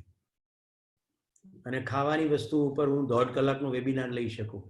ખાવાનું એન્જોય કર્યા પછી ખાવાની વાત કરીએ ને તો મજા પડે. આપણે 15-20 મિનિટ ખાતા હોઈએ છીએ. ગૃહિણીને કીધું કે આજે સરસ વસ્તુ બની છે. આ પુરુષો બધા સાંભળજો, અહીંયા જે બાળકો પણ છે એ પણ કહેજો, તમારી માએ કશું સરસ બનાવ્યું, તમારા મોઢામાંથી વાક્ય નીકળ્યું? પણ ના, સાથે વોટ્સએપ જોવાતો હોય, સમાચાર સંભળાતા હોય, તો ખાધું તો ખાધામાં ભલી વાર ના આવ્યો. હું તમને ગેરંટીથી કહું છું, જો તમે એક એક કોળીઓ હોશપૂર્વક ખાશો એટલે ઓટોમેટિક ચવાશે, એનો સ્વાદ તમારી અંદર રજિસ્ટર થશે. એટલે સ્વાદ પૂરો પાડનાર માતા, બેન, દીકરી, પત્ની પણ રજિસ્ટર થશે. હવે તમારો વાતનો વિષય બદલાશે, કારણ કે તમારા મનમાં વિચાર આવ્યો એપ્રિસિએશનનો, કારણ કે બહુ અદ્ભુત સ્વાદ લીધો. હવે સ્વાદ લેવાનો છે. જિંદગીના રસને પીવામાં જલ્દી કરો મરીજ, એક તો ઓછી છે મદિરા અને ગળતું જામ છે. આપણી આજુબાજુ રસના કુંડા જેવા માણસો છે. એ સંદર્ભે મેં તમને હકીક કાજીની વિડીયો બતાવી અને મેં તમને પ્રશ્ન પૂછ્યો હતો કે તમને એમાંથી શું મળ્યું. થોડાક લોકોના જવાબને અંતર્ગત મેં થોડું વિચાર વિમર્શ કર્યો. હવે કોઈને બીજો જવાબ જડ્યો હોય તો કહો. હકીકભાઈ કાજીના પ્રેઝન્ટેશનમાંથી તમને શું મળ્યું ઉત્સવના સંદર્ભમાં? સુરેશભાઈ, ધ્રુમિલ સંઘવી બોલું છું. મારા હિસાબે સાહેબ એમને સૌથી મહત્વનું જે મળ્યું એ એમનો જે એક ઉદ્દેશ હતો, એનું જે સેટિસ્ફેક્શન મળ્યું જે કર્યા પછીનું, જે એક ટાઈપનું એમના મનમાં એક વિચાર હતો કે આ થવું જોઈએ, અને એ થયા પછીનું એમનું જે જોબ સેટિસ્ફેક્શન કહી શકાય કે જે એમના કામ કર્યાનો સંતોષ છે એમનું છે, એ ખૂબ મહત્વનું છે, જે આવા કામને વેગ આપી શકે, એમના પોતાના વિચારોને અને આવા કામને વેગ આપી શકે. Very good. તો ખાલી વિચાર કરીને રહ્યા નથી, એમણે મોડેલ બનાવી દીધું, પ્રોટોટાઇપ, અને ત્યાર પછી ભારતીય નેવી અને બીજી કેટલી કંપનીઓને એમને કોન્ટ્રાક્ટ મળ્યા છે. He is already an entrepreneur, successful, right? પૈસા કમાવાનું પણ શરૂ થયું. પણ સૌથી મહત્વની મુદ્દો તો એમની વાતમાં અત્યંત ટ્રાન્સપરન્સી ને સચ્ચાઈ.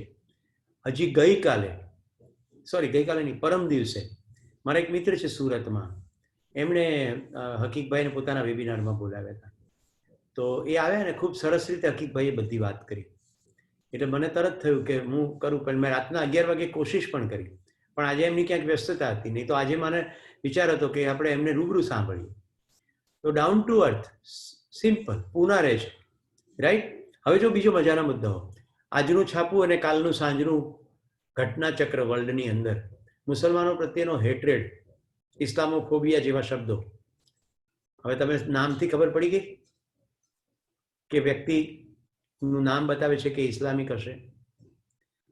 પણ ઇન્ટરેસ્ટિંગ વસ્તુ છે કે ફૂલને ખીલવું હોય ને તો જ્યાં પણ એને અનુકૂળ માટી અને પાણી મળે ને ત્યાં ખીલી જ જાય. પછી માટી ગોરાડું છે કે કાળી કપાસી છે, પાણી વધારે ખારું છે કે ઓછું ખારું છે, આ બધું સેકન્ડરી બની જાય છે.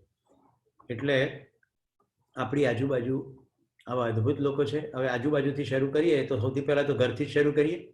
આજે ઉમેશભાઈ દોશીના હમણાં 2 બાળકો ક્યુરિયોસિટીથી આવી ગયા. હવે જો મારું એની પર ધ્યાન ગયું છે, એમણે પરિચય પણ કરાવ્યો. તો સૌથી મહત્વનો મુદ્દો છે ક્યુરિયોસિટી. આપણી અંદર ક્યુરિયોસિટી હોય તો રસ પડે. ગઈકાલે એક ભાઈનો મેસેજ હતો કે ક્યાંય જિંદગીમાં રસ પડતો નથી, બોલો શું કરું? મેં એમને જે સલાહ આપી, ઉત્સવની સલાહ હતી, બધી તમને પણ કહું છું. રવિવાર બાલકનજી બારી નામની પ્રવૃત્તિ ચાલતી હોય, રેડક્રોસ સોસાયટીના બ્લડ ડોનેશન કેમ્પ ચાલતા હોય, આવું બધું કંઈકનું કંઈક લોકો સરસ કરવા મથી રહ્યા હોય. આપણે જઈને નાનું કામ તો કરી શકીએ. કદાચ બ્લડ ડોનેટ ના કરી શકીએ તો કોફી, ચા, બિસ્કિટ તો આપી શકીએ જેને ડોનેટ કર્યું હોય, રાઈટ? બ્લડ બેંકના કન્ટેનરો ઉંચકીને એમની વાહનમાં મૂકી શકીએ, રજિસ્ટરમાં નોંધ કરી શકીએ. આવું બધું તો કરી જ શકીએ. તો આવું ઘણું બધું કામ સરસ રીતે જે ચાલતું હોય છે એ કરી શકાય. ગઈકાલે ગણપત યુનિવર્સિટીના જીગરભાઈ નામના એક પટાવાળા, હવે જો રસ પડે તો શું થાય એનું ઉત્તમ ઉદાહરણ મને કાલે જ મળી ગયું. હું તો ત્યાં યુનિવર્સલ હ્યુમન વેલ્યુઝનો શિબિર ચલાવવા ગયો હતો.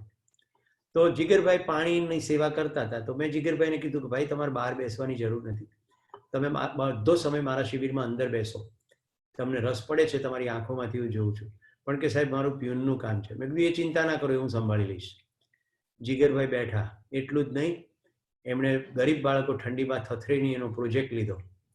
એટલું જ નહીં, ઊનના કપડાં ભેગા કરીને ગયા વર્ષે મને પહોંચાડી ગયા અને ગઈકાલે મોટરસાયકલ ઉપર પહોંચાડી ગયા. એટલો મોટો થેલો કે કેવી રીતે લાવવો એ અઘરું પડે મોટરસાયકલ પર, તો કોઈને પાછળ બેસાડે.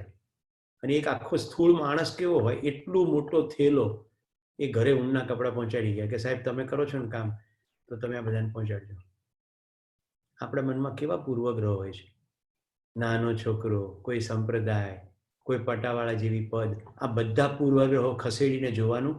એટલે મેં કોઈકને કહ્યું તું તમે અદ્ભુત માનવ છો, તમે ચાર્ટર્ડ એકાઉન્ટન્ટ હોઈ શકો નહીં. એ તો ખાલી તમે 8 કલાક કરનાર કામ છે. ધ્યાન ગયું? ધ્યાન ગયું? તો ઉમેશભાઈના બાળકો પર મારું ધ્યાન જાય કે કોઈ આવું બોલે કે હું ચાર્ટર્ડ એકાઉન્ટન્ટ છું તો ધ્યાન જાય. નિકિતાબેન કે મને ગમતું નથી તો ધ્યાન જાય. આવું કેમ ધ્યાન જાય? માણસમાં રસ પડવો જોઈએ. સોનાની તો સાંકડી ગલી, હેતુ ગણતું હેત, દોઢિયા ખાતર દોડતા એમાં, જીવતા જોને પ્રેત, માણસ ભાળી અમથું અમથું આપણું ફોરે વાલ, નોટને સિક્કા નાખ નદીમાં, ધૂળીએ માર્ગ ચાલ. કેટલી સુંદર પંક્તિઓ છે. સોનાની સાંકડી ગલી. મુંબઈ જવાનું થયું ને મારે, તે મારા મિત્રની દીકરી હરીને મેં કીધું આપણે બપોર પછી મુકાન ત્યાં ચા પીવા જવાની છે. મને કે કયો મૂકો? હું તો કોઈ મુકેશને ઓળખતી નથી. મેં કીધું તારા પડોશમાં રહે છે ને ઓળખતી નથી? પેલું અંટીલા નામનું મકાન છે આપણો ચોરવાડનું મૂકો. મને કહો હો તમે મુકેશ અંબાણીની વાત કરો? મેં કીધું હા. મેં કીધું આપણે ગુજરાતનો નહીં, આપણે ચા પીવા ના જવાય? મહેમાન આવે તો ચા પીવા આવે. એ હસી હસીને બેવડ વળી ગઈ. હું તમને જે કહેવા માંગુ છું એ છે, સોનાની ગળી કેટલી સાંકડી છે. હેતુ ગણતું હેત, જ્યાં ખાલી સ્વાર્થ હોય. માણસ ભાળી અમથું અમથું આપણું ફોરે વાલ. માણસ ગમવો જોઈએ. ખૂબીઓ દેખાય તો ગમે, નહીં તો ના ગમે. તો માણસ એટલી અદ્ભુત તાકાત છે ને, આપણી અંદર એ ક્યુરિયોસિટીનું ડાયમેન્શન હોવું જોઈએ. તો મિત્રો બાકીના લોકો ને હવે કોઈને જવાબ આપવાનો હોય તો લો, નહીં તો લેન વી ગો ફર્ધર. ઘણા બધા મુદ્દાઓ તમે જનરેટ કર્યા, એના બદલ આભાર. પણ શરૂઆત પોતાનાથી થશે ઉત્સવ માટે. ક્યુરિયોસિટી ઓફ નોટ ઓનલી કાજી, અવર ઓન ક્યુરિયોસિટી, આપણી પોતાનું કુતૂહલ, આપણો પોતાનો માણસમાં રસ, આપણું પોતાનું ઓબ્ઝર્વેશન, આપણી પોતાની વિચાર કરવાની શક્તિ, આપણા વિચારનો વિષય અને પછી આપણા વિચારની અભિવ્યક્તિ. આટલા ડાયમેન્શનો હોય તો માણસ નામની ચોથી અવસ્થા એટલે કે જ્ઞાન અવસ્થા સાથે પણ ઉત્સવ આવે. તો હવે આપણે આગળ ચાલીએ.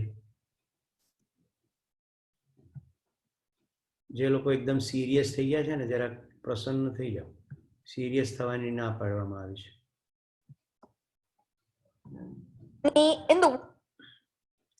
યુનિક એક્સપ્રેશન ઉપર આપણે જઈએ. તો યુનિક એક્સપ્રેશન શું છે? 3 પ્રકારના આપણા એક્સપ્રેશન છે: ઇમોશન્સ, થોટ્સ અને એક્શન્સ. ઇમોશન્સ એટલે લાગણીઓ, થોટ્સ એટલે આઈડિયાઝ અને એક્શન એટલે બિહેવિયર. આ શબ્દો એકબીજાના પર્યાય તરીકે વપરાય છે. મારે તમારું ધ્યાન એ ખાંચવું છે કે ઇમોશનમાં એક શબ્દ છે ઈ. ઈ શબ્દ અત્યારે બહુ જ પ્રચલનમાં છે, રાઈટ? ઈ ચોપાલ, ઈ બજાર, ઈમેલ. તો મને રસ પડી ગયો કે આ ઈ અને મોશનને છૂટા પાડીને જોઈએ તો આપણી અંદર જે વિવિધ પ્રકારનો ઉભરો આવે છે એ બધી ઇમોશન્સ છે. અને એ કઈ દિશામાં લઈ જાય કંઈ કહેવાય નહીં. કોકે લીટો દોર્યો. ઇમોશનમાં ઈ એટલે ટ્રેમેન્ડસ ફોર્સ. હવે એક્સપ્રેશનમાં આપણી variety of emotions, variety of ફિલિંગ્સને જોઈએ તો કભી ખુશી કભી ગમ. ક્યારેક બહુ ખુશી હોય, ક્યારેક ગમ હોય, ક્યારેક થોડી થોડી ખુશી હોય, ક્યારેક થોડી થોડી ઉદાસી હોય, ક્યારેક ચીડ હોય, ક્યારેક જુગુપ્સા હોય, ક્યારેક ગુસ્સો હોય, ક્યારેક નિરાશા હોય, અવસાદ હોય. આવી જુદી જુદી ફિલિંગ્સમાંથી આપણે પસાર થઈએ છીએ. મારો મહત્વનો મુદ્દો છે, આ જો કોઈ બીજા લોકો પીપીટીની અંદર કશું કરી રહ્યા હોય તો જરા સભાનતાથી કરો, એટલે તમારા એકથી વધુ લીટા ન આવવા જોઈએ. બાકી આ કામ તો હું પણ કરી શકું છું. હું સરફેસ નામનું પીસી વાપરું છું અને એની અંદર સગવડ છે જ. પણ તમે શબ્દ કાપી નાખો એવી રીતે એરો મારો તો ન ચાલે. ખાલી ફિલિંગ્સની વાત ચાલી રહી છે તો ફિલિંગ્સ ઉપર જ અને સાઈડમાં એરો આવવો જોઈએ. હું એવું એટલા માટે નથી કરતો કે હું તમારા જેવા ઓડિયન્સને જે સેકન્ડ લેવલે આવ્યો છે એને એટલું સુગ્ન માનું છું. જો એફ કપાઈ ગયો, એફ કપાવવો નહીં જોઈએ, કે તમારું ધ્યાન તમારી પોતાની ઉપર જાય. તો તમારી અંદર જે ફિલિંગ્સ છે એની આ વેરાયટી છે, પણ એ તમને ક્યાં લઈ જાય છે જુઓ. જો ગુસ્સાની ફિલિંગમાં તમે કોઈકનું દિલ દુખાવી શકો અને ઉત્સવ ખતમ થઈ જાય, પ્લીઝ ડોન્ટ ડિસ્ટર્બ, પ્લીઝ. જો તમારી આટલી નાની નાની ફિલિંગની અભિવ્યક્તિ પણ મારે તમને રોકવા પડ્યા. એનું કારણ શું? કારણ કે જે જરૂરી નથી એ તમે કરી રહ્યા છો. માત્ર ફિલિંગનો એક એરો સફિશિયન્ટ છે. મહેરબાની કરીને હવે કોઈ કશું કરે નહીં. મિત્રો, હું કરી જ શકું છું. ઓકે, મારી પાસે પેન છે. તમને એમ થાય કે ખાલી બોલે છે, ના, હું કરી શકું. એટલે તમે ના કરશો, જરૂર પ્રમાણે હું કરીશ. ઇમોશન્સ જે છે એ આપણને ક્યાંક લઈ જાય છે, વેગે લઈ જાય છે, દોડાવી દે છે. આપે છે બહાર હો જાને, હિન્દીમાં એવી અભિવ્યક્તિ છે. માણસ નિયંત્રણ ખોઈ બેસે છે. તો ગુસ્સાનું નિયંત્રણ કરવું મુશ્કેલ છે. એટલે ગુસ્સો જ્યાંથી શરૂ થતો હોય ત્યાં જોવું પડે. કારણ કે ગુસ્સો આપણો ઉત્સવ ખતમ કરી નાખે છે. પહેલા આપણી અંદર અને પછી બહાર. જેની પર ગુસ્સો વ્યક્ત કર્યો એવું જ તમે નિરાશ થઈને બેઠા હો. હવે આજે સવારે એક મેસેજ આવ્યો કે સર, તમે કહ્યું હતું શરદ પૂર્ણિમાનો ઉત્સવ કરવાનો, અમે બધા ભેગા થયા, પણ મારા પત્ની રીસાઈ ગયા અને આખો મૂડ ખરાબ થઈ ગયો. તો હવે પછીની સિરીઝ તમે ઇમોશન ઇન્ટેલિજન્સ પર ચલાવજો. તો જુઓ ઉત્સવ કેવી રીતે ખતમ થઈ જાય. ઇમોશન, હવે સમજો નિરાશા છે તો પણ કાલે જ એ નિરાશા વ્યક્ત કરવી છે. આવું ક્યારે બને કે નિરાશા પછી વ્યક્ત થાય? તો ઇમોશન ઉપર આપણું નિયંત્રણ છે. એટલે જુઓ શબ્દ એક્સપ્રેશન, મેં લખ્યું છે એક્સપ્રેશન. એટલે મારી અંદર પાવર છે, કંટ્રોલ છે એક્સપ્રેસ કરવાનો. મતલબ કે ઇમોશન મને ના લઈ જાય, હું ઇમોશનને લઈ જાઉં. This is important. તો પહેલો મુદ્દો ઇમોશનનો થયો. બીજો મુદ્દો છે થોટ્સ. હવે થોટ્સ જોઈએ. થોટ્સ એટલે આઈડિયાઝ, સતત આવતા આઈડિયાઝ. પણ આ થોટ્સની અંદર ઓપિનિયન્સ પણ હોય છે, જજમેન્ટ પણ હોય છે, ક્રિટિસિઝમ પણ હોય છે. હવે આપણે જોઈએ એને. ક્રિટિસિઝમ મનમાં જ વિચાર કરીએ, આવતી હોતું હશે એટલે આપણા શટર બંધ થઈ જાય, કાન બંધ થઈ જાય, પછી આપણે કશું સાંભળીએ જ નહીં. આપણી અંદર પૂર્વગ્રહનું ચક્કર ચાલ્યા જ કરે. જજમેન્ટલ થઈ જાય, આ તો આવો જ છે ને, આ તો તેવી જ છે ને, આ તો સમજણ પડશે જ નહીં. પછી ઓપિનિયન. દરેક વસ્તુમાં ઓપિનિયન આપવો જરૂરી છે. એકવાર ગુણવંત શાહને જાહેર સભામાં પૂછવામાં આવ્યું કે રામ મંદિર બનવું જોઈએ કે નહીં, તમે શું માનો છો? તો ગુણવંત શાહે તરત કહ્યું કે રામ મંદિર બનવું જોઈએ કે નહીં એની ઉપર મારો અભિપ્રાય આપવાનો હક હું મારા પૂરતો સીમિત રાખું છું. બધી વસ્તુનો અભિપ્રાય આપવાની આવશ્યકતા સભામાં હોતી નથી. તો this is wonderful state of awareness. તો તમારી અંદર જે વિચારો ચાલી રહ્યા છે એ વિચારો પછી આગળ જતા ઇમોશનમાં અથવા એક્શનમાં એક્સપ્રેસ થવાના છે. એની પ્રત્યે સભાન થઈ જવાનું. ત્રીજો મુદ્દો છે એક્શન્સ. હવે કેટલુંક આપણે હેબિટથી કરીએ છીએ અને કેટલુંક ચોઇસથી કરીએ છીએ. જો તમારા થોટ ઉપર તમારું નિયંત્રણ હોય, એક્સપ્રેશનની અંદર થોટ પહેલા છે, પછી એ વધુ પડતા થોટ એકના એક વિષયમાં ચાલ્યા કરે તો ઇમોશનમાં આવે અને એક્શનની અંદર પરિણમે. એ બોલવામાં પણ હોય અને ફિઝિકલ એક્શન્સ પણ હોય. તો કયો થોટ્સ તમારી અંદર ઘૂંટાય છે? જેમ કે તમારા પૈકી કેટલાક બિઝનેસ કરતા હશે તો એમને એમ હોય કે ભાઈ લોકડાઉન ખુલ્યા પછી હવે કઈ રીતે બિઝનેસ કરીશું. તો they are continuously focusing on that only. મેં નક્કી કર્યું કે મારે 3H ઓર્ગેનિકનું કામને એક્સપાન્ડ કરવું છે. તો મારી અંદર એ વિચાર ચાલ્યો કે મારે કયા ખેડૂતોને મળવું જોઈએ, મારે કયા ખેડૂતો પાસેથી પ્રોડક્ટ લેવી જોઈએ, પ્રોડક્ટ ઓર્ગેનિક છે એવી મારે કઈ રીતે ખાતરી કરવી જોઈએ. એમ કરતાં કરતાં કરતાં કરતાં કરતાં મને બધું જ ખબર પડી ગઈ. કારણ કે જ્યાં ખબર ના પડી ત્યાં ક્વેશ્ચન પૂછ્યા, એક્સપર્ટની સલાહ લીધી. એટલે હું બરાક ઓબામા જઈને મળવા બોલાવ્યા હતા દિલ્હીમાં, એવા ડૉક્ટર નિર્મલ સિંહને હજી ગયા અઠવાડિયે જ મળ્યો છું. એટલે હું એક્સપર્ટ લોકોને પણ મળ્યો.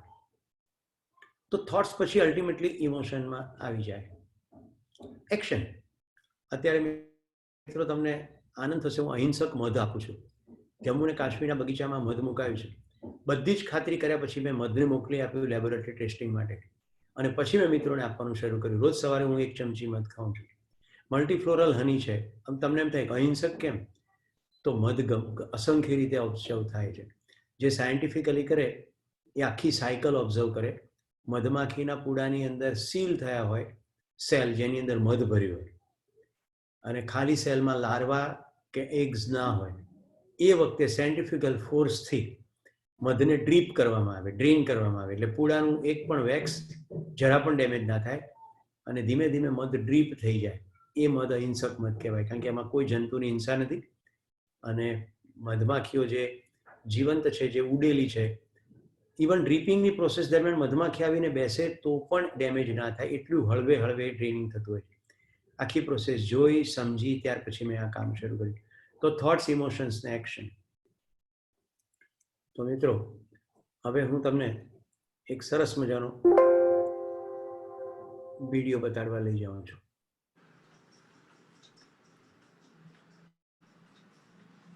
હવે તમારા પૈકી જે પણ સળી કરતા હતા એને 2 હાથ જોડી વિનંતી છે, પ્લીઝ ડોન્ટ ડુ ધેટ, કારણ કે તમારી પ્રત્યેક સળી બધા જ પાર્ટિસિપન્ટનું ધ્યાન ખેંચે છે.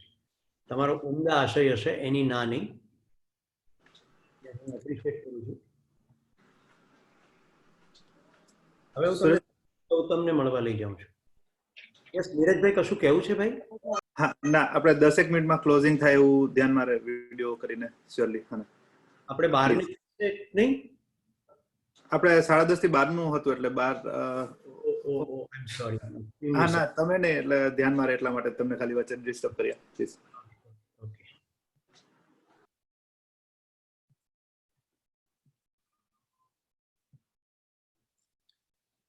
પ્રોફેસરો ભૂલકણા હોય ને, એમ ક્યારેક શિક્ષકો પણ ભૂલકણા હોય.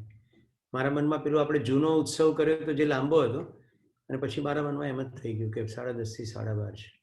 એ મારી મિસ્ટેક છે. આપણે ફિલ્મ આખી નહીં જોઈએ, મૂળ તત્વ પકડાય એટલું જ જરૂરી છે.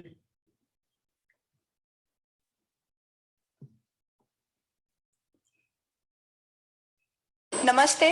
Today, as you see me as a package of success, when my bio says that I have cleared all the top prestigious exams and interviews of India. My friends, let me tell you, not more about my successes, but more about my rejections, my failures, and my determination, my willpower that made me to get those successes. So my story starts from a small sleepy village of Madhya Pradesh with a population of barely 1,000 people. On the month of rainy August, a small girl was born in our Orthodox Brahmin family, a family that was giant and joined with 30 plus members. It was not an event for them. There was nothing that what celebrating happened that day when I was born. Only 2 souls on earth were happy. Obviously, they were to by my parents. For rest of them, it was a normal affair. 25 years down the line, same girl, same village, and the whole family was welcoming her with garlands, band, slogans like "Gaon ki beti kaisi ho, Surabhi Gautam jaisi ho," and what not. What made things to become so different for her? My dear friends, let me tell you how things changed, not only for me, but also for my parents, how all the perspectives got changed slowly, steadily. I was in a joint family. In a joint family, you know, nobody gets, no children, no child gets a separate attention. So we all were treated equally. Life was okay. We were happy. I got admission in my village school, that was Hindi medium, Madhya Pradesh board school. In 5th class, something good happened with me that I remember till date. I got 100 out of 100 in my mathematics paper. 5th class was a board class. So my teacher called me and she said that, see, I have never seen anybody scoring full marks, that too in mathematics, that too in board exam. You have done this, so I think you are going to do something good in studies. That was the day when I felt appreciated and recognized, and I had given this clear message to universe that in future, all I am going to do is to be a studious girl, because with the studies comes recognition. With this Now, હવે જો આપણે એક્સપ્રેશનની વાત કરતા હતા, આગળ ઉપર એનું ઘણું એક્સપ્રેશન છે. She is one of the youngest IAS officer, Surabhi Gautam. હું લિંક મૂકી દઈશ, એ બધાને તમે શેર કરજો એટલે આખું જોવે. પણ મારે જે પોઈન્ટ આપને કહેવો છે, ધેર વેર 2 એક્સપ્રેશન. એક એક્સપ્રેશન હતું આ દીકરીનું ગણિતની અંદર સારો સ્કોર કરવાનું, એટલું સફિશિયન્ટ નથી. એના ટીચરનું એક્સપ્રેશન હતું એન્ડ ધેન શી ચોઝ. તમે જોયું કે ટીચર એને એપ્રિશિએટ કર્યું અને એણે પોતાની જાતને શું કહ્યું કે જો હું સ્ટુડિયસ થઈશ તો મને એપ્રિસિએશન મળશે. that one expression of a teacher અને આ પોતાનું એક નાનકડું એક્સપ્રેશન પોતાની જાત સાથેનું એ ક્યાં સુધી પહોંચાડી દીધું. તો આપણી અંદર જે યુનિક એક્સપ્રેશન છે એને આપણે હેમ્પર નથી થવા દેવાનું. જે આપણે પહેલા સ્ટેપમાં જોયું કે આપણે દરેકની અંદર વિચારવાની ક્ષમતા છે, દરેકની અંદર અભિવ્યક્તિની અલગ અલગ વેરાયટીઝ છે, પણ આપણે જેને હેમ્પર કરી દઈએ છીએ. જીવનમાં ઉત્સવ ત્યારે બંધ થઈ જાય. ઉત્સવમાં મેં કહ્યું ને કશું ઉછળે છે એને આપણે દબાવી દેવાની કોશિશ કરીએ છીએ. એટલે જો તમારે એમ થાય કે મારે કશું કરવું છે, મારે ગાવું છે, મારે નાચવું છે, મારે પ્રવાસે જવું છે, મારે પુસ્તક વાંચવું છે, મારે છુટ્ટી લેવી છે, ખાલી એક પ્રશ્ન પૂછો પોતાની જાતને કે આ કરવાથી સમાજને કોઈ હું નુકસાન કરું છું? ભારતીય સંવિધાનથી વિરુદ્ધ છે મારું કામ? નૈતિક રીતે આ ખોટું છે? બસ આટલો ટેસ્ટ કરી લો. જો ના હોય જવાબ કે ના બધું બરાબર છે તો પછી ગો હેડ વિથ ધેટ. કારણ કે દુનિયાને ક્રેઝી રીતે બદલનારા લોકો પણ આવા જ હતા જેમણે પોતાના ઉત્સાહને માર્યો નથી. તો મારે જે તમને સૂત્ર આપવું છે, ઉત્સવ ઇઝ અ ફંક્શન ઓફ ઉત્સાહ. આપણી જિંદગીનો ઉત્સવ છે એ ફંક્શન ઓફ ઉત્સાહ છે. જે મેથેમેટિક્સ જાણે છે ઇક્વેશન તરત સમજી જશે કે જેટલી માત્રા જિંદગીમાં ઉત્સાહની એટલો જ ઉત્સવ. રાઈટ? જેટલી માત્રા ઉત્સાહની. 2000ની સાલમાં મેં ઉત્સાહ નામની પ્રવૃત્તિ શરૂ કરી હતી. એનું ફૂલ ફોર્મ હતું અન્ડરસ્ટેન્ડ થાય સેલ્ફ એન્ડ હેલ્પ. અને મારા ઘરમાં બધા વિદ્યાર્થીઓને બોલાવું, ફાઇલ, પેડ, પેન ને ભગવદ્ ગીતા આપું, બધું મારા ખર્ચે. સંખ્યા વધતી દર રવિવારે કરતો. જે 40 થઈ ગઈ એટલે મારો ડ્રોઈંગ રૂમ ભરાઈ ગયો. પછી મેં હોલ ભાડે રાખવાનું શરૂ કર્યું ગાંધીનગરમાં. વિદ્યાર્થીઓ કે સાહેબ બધું તમારા ખર્ચે તમે કરો છો, કંઈક ફી તો રાખો. મેં કીધું મને 7.5 વાર દેશ ગમે છે ને એટલે હું કરું.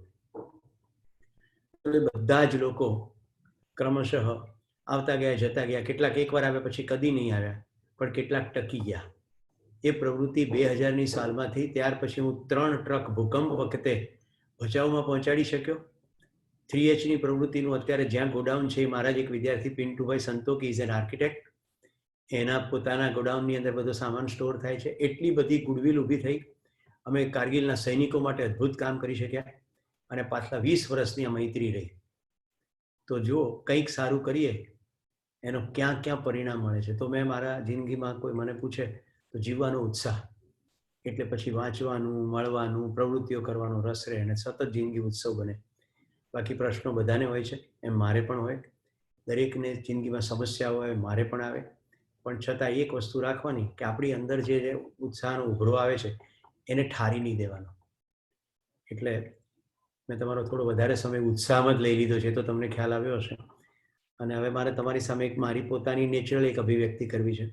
ભવિષ્યની અંદર SJVSના કોઈ પણ પ્રોગ્રામમાં હું મારી જાતને બાંધીશ નહીં. એવું જો તમે બંધાતા હો તો મારો કાર્યક્રમ રાખજો.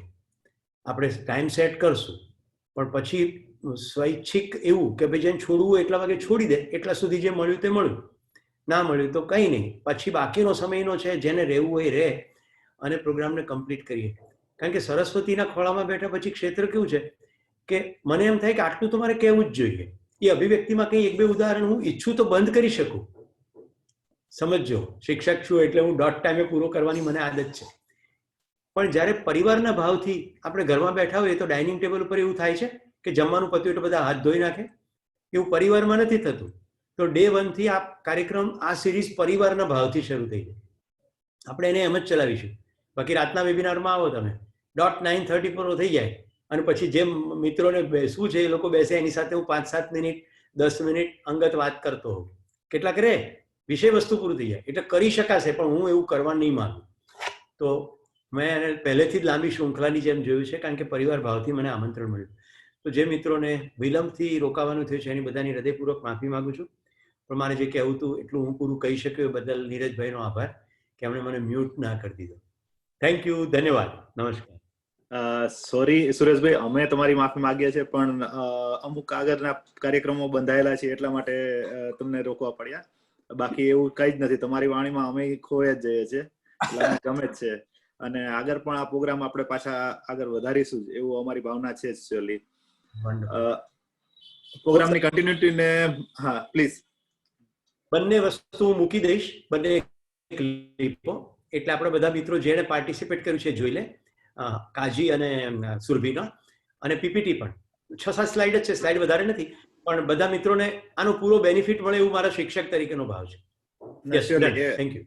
તે આપ કરી આપજો, હું કરી આપીશ બધાને શેર પ્લીઝ.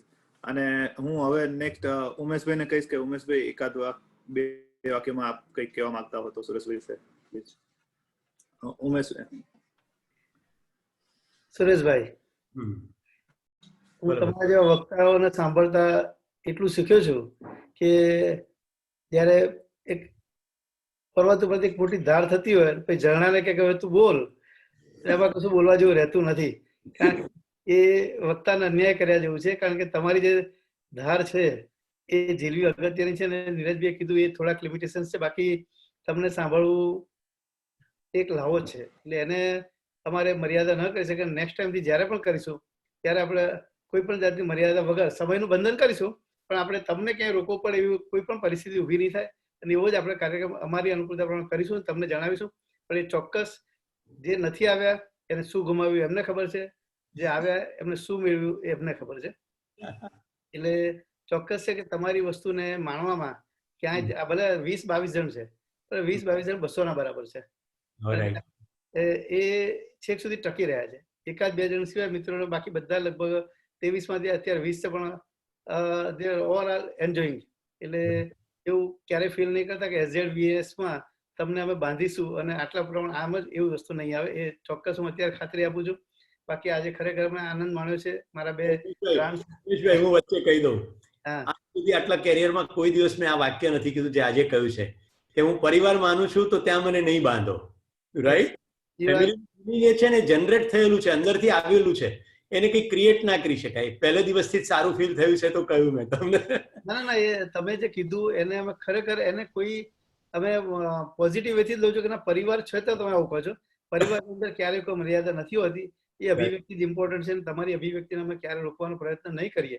અમે જ્યારે પરિવારમાં ફરી આમંત્રણ આપીશું ત્યારે એ વસ્તુનું પૂરેપૂરું ધ્યાન રાખીશું કે જેને ઈચ્છા બેસે જવું એ જાય, પણ આપણે આપણી રીતે જે એન્જોય કરવું છે કરીશું, એમાં કોઈ પ્રશ્ન નહીં આવે. એ ચોક્કસ છે.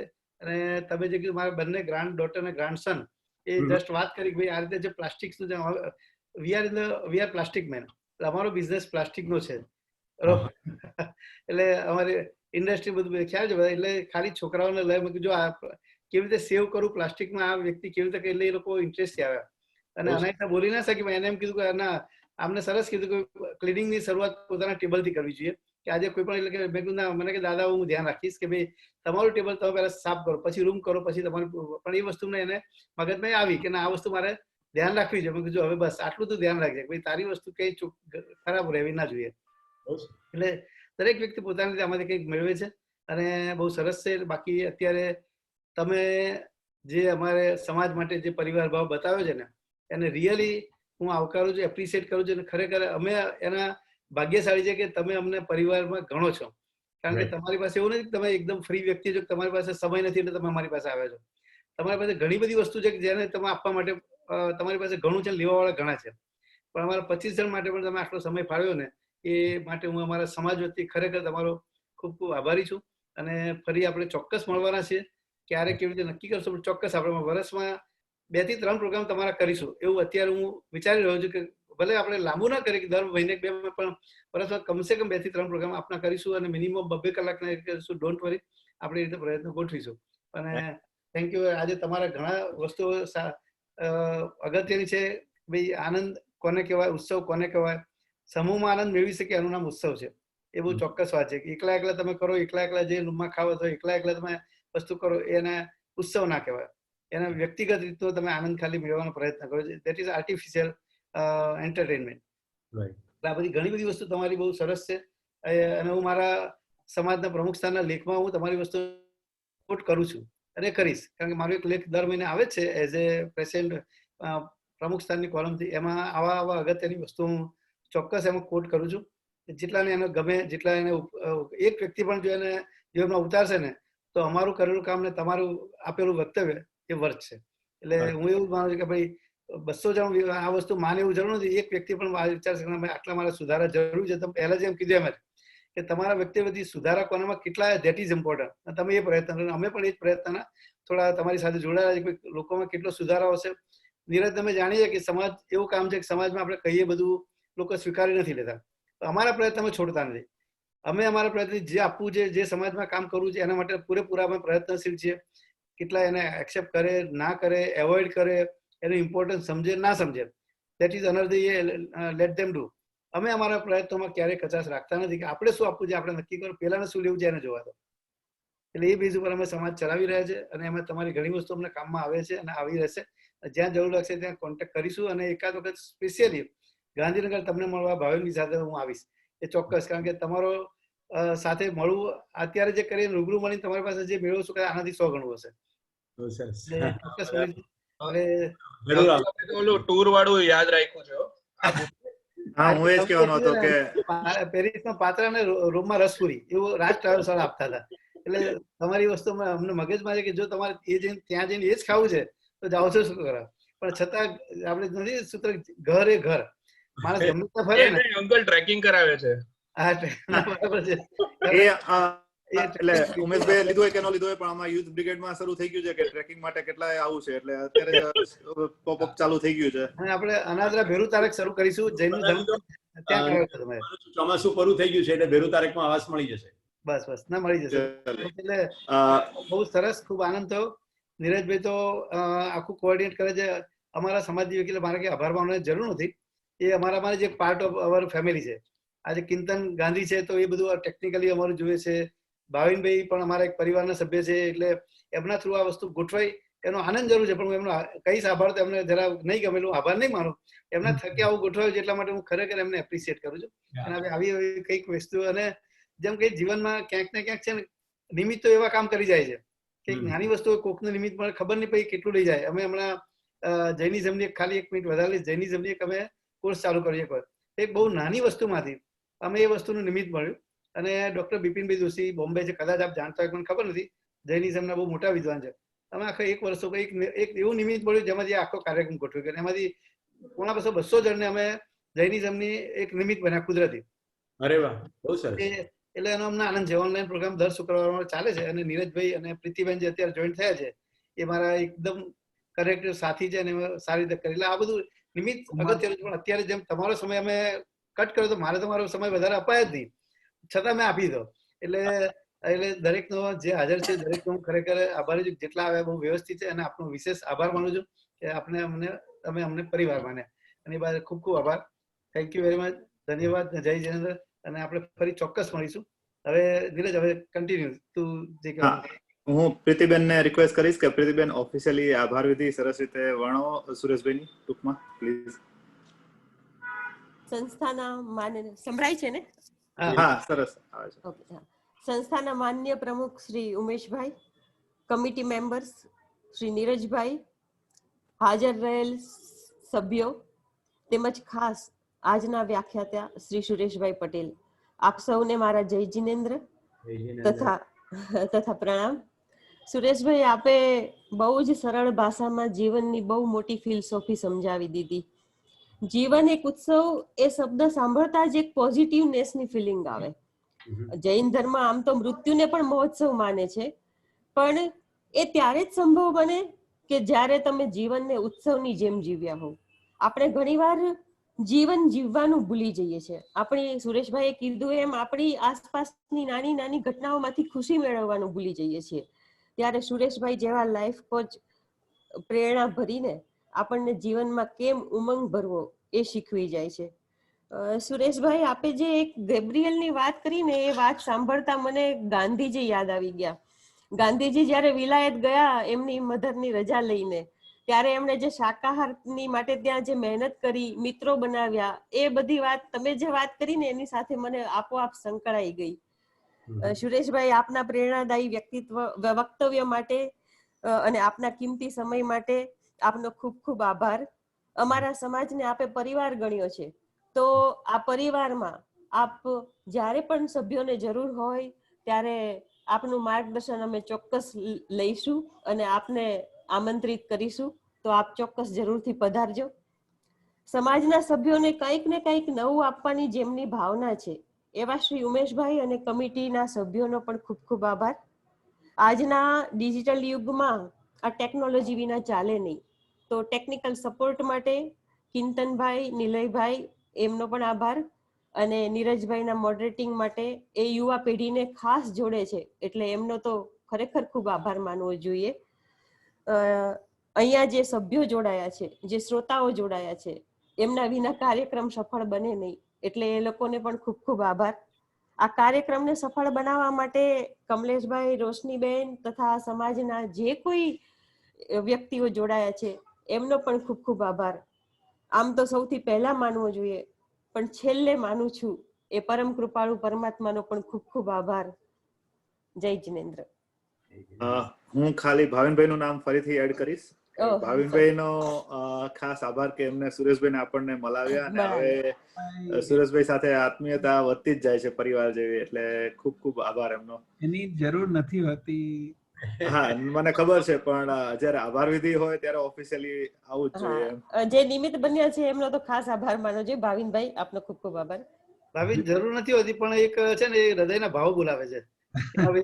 આ વસ્તુ કયા કારણસર આપણે ગોઠવી શક્યા, એટલે એક અમારે એવો આભાર નથી કે ભાઈ ચલો આપણે આર્ટિફિશિયલી કોઈક એવું ખાલી કરીએ, પણ રિયલી આ એક મનના ભાવ છે કે ના ભાઈ આવું કંઈક કોઈકના થકી ગોઠવાય છે ને, તો એ પણ સમાજના એક પુણ્ય છે, સમાજનું એક નસીબ છે કે નહીં, કંઈક ને કંઈક એવી વ્યક્તિઓને મળે છે તો ભાઈ જેના થકી કંઈક એવું સારું અમે ગોઠવી શકીએ છીએ. એમાંના તું અને નીરજ એક છો કે ના ભાઈ એમાંની એક લિંકમાં તમે લોકો બહુ લીડિંગ રોલ કરી રહ્યા છો, એટલે તમારો ચિંતન, નિલય, ભાવિન, નીરજ બધા એવી પેઢી તૈયાર થઈ છે કે સમાજનું ભવિષ્ય મને ખરેખર આમાં ઉજળું દેખાય છે કે આ બધી વ્યક્તિ એવી જોડાય છે કે સમાજના એ લોકો પિલર્સ બનીને આવવાના જ છે અને રહેવાના છે.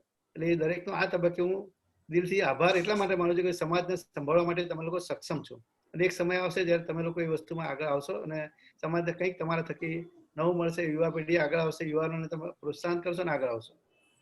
એમાંના તમે એક છો. એટલે હવે આપણે અહીંયા કાર્યક્રમની નીરજ આપણે જે વિધિ છે તે સમાપ્તિ કરવા સુરેશભાઈનો ફરી આભાર. Thank you. સુરેશભાઈ, ખૂબ ખૂબ આભાર. અને ખાસ બસ અમે તમારી પાસે ટ્રેકિંગ માટે અમારું પરિવાર અત્યારે જ ઉત્સાહી થઈ ગયું છે, એટલે અમે તમને કોન્ટેક્ટ ટૂંકમાં કરીશું એના માટે, એ કાર્યક્રમ માટે, કેમ કે આના કરતા કદાચ એમાં વધારે ઉત્સાહ દેખાઈ રહ્યો છે મને, એટલે ત્યારે વધારે તમને સાંભળીને માણસે લોકો, મને લાગે છે. તો આ સાથે આપણે વિદાય લઈએ. ખૂબ ખૂબ આભાર સુરેશભાઈ અને બધાનો. Thank you very much. કિંતનભાઈ, થેન્ક યુ સુરેશભાઈ, thank you. Jai Jinendra. Thank you. Meeting end કરું છું. હા please. Thank you. Bye. Good day બધાને.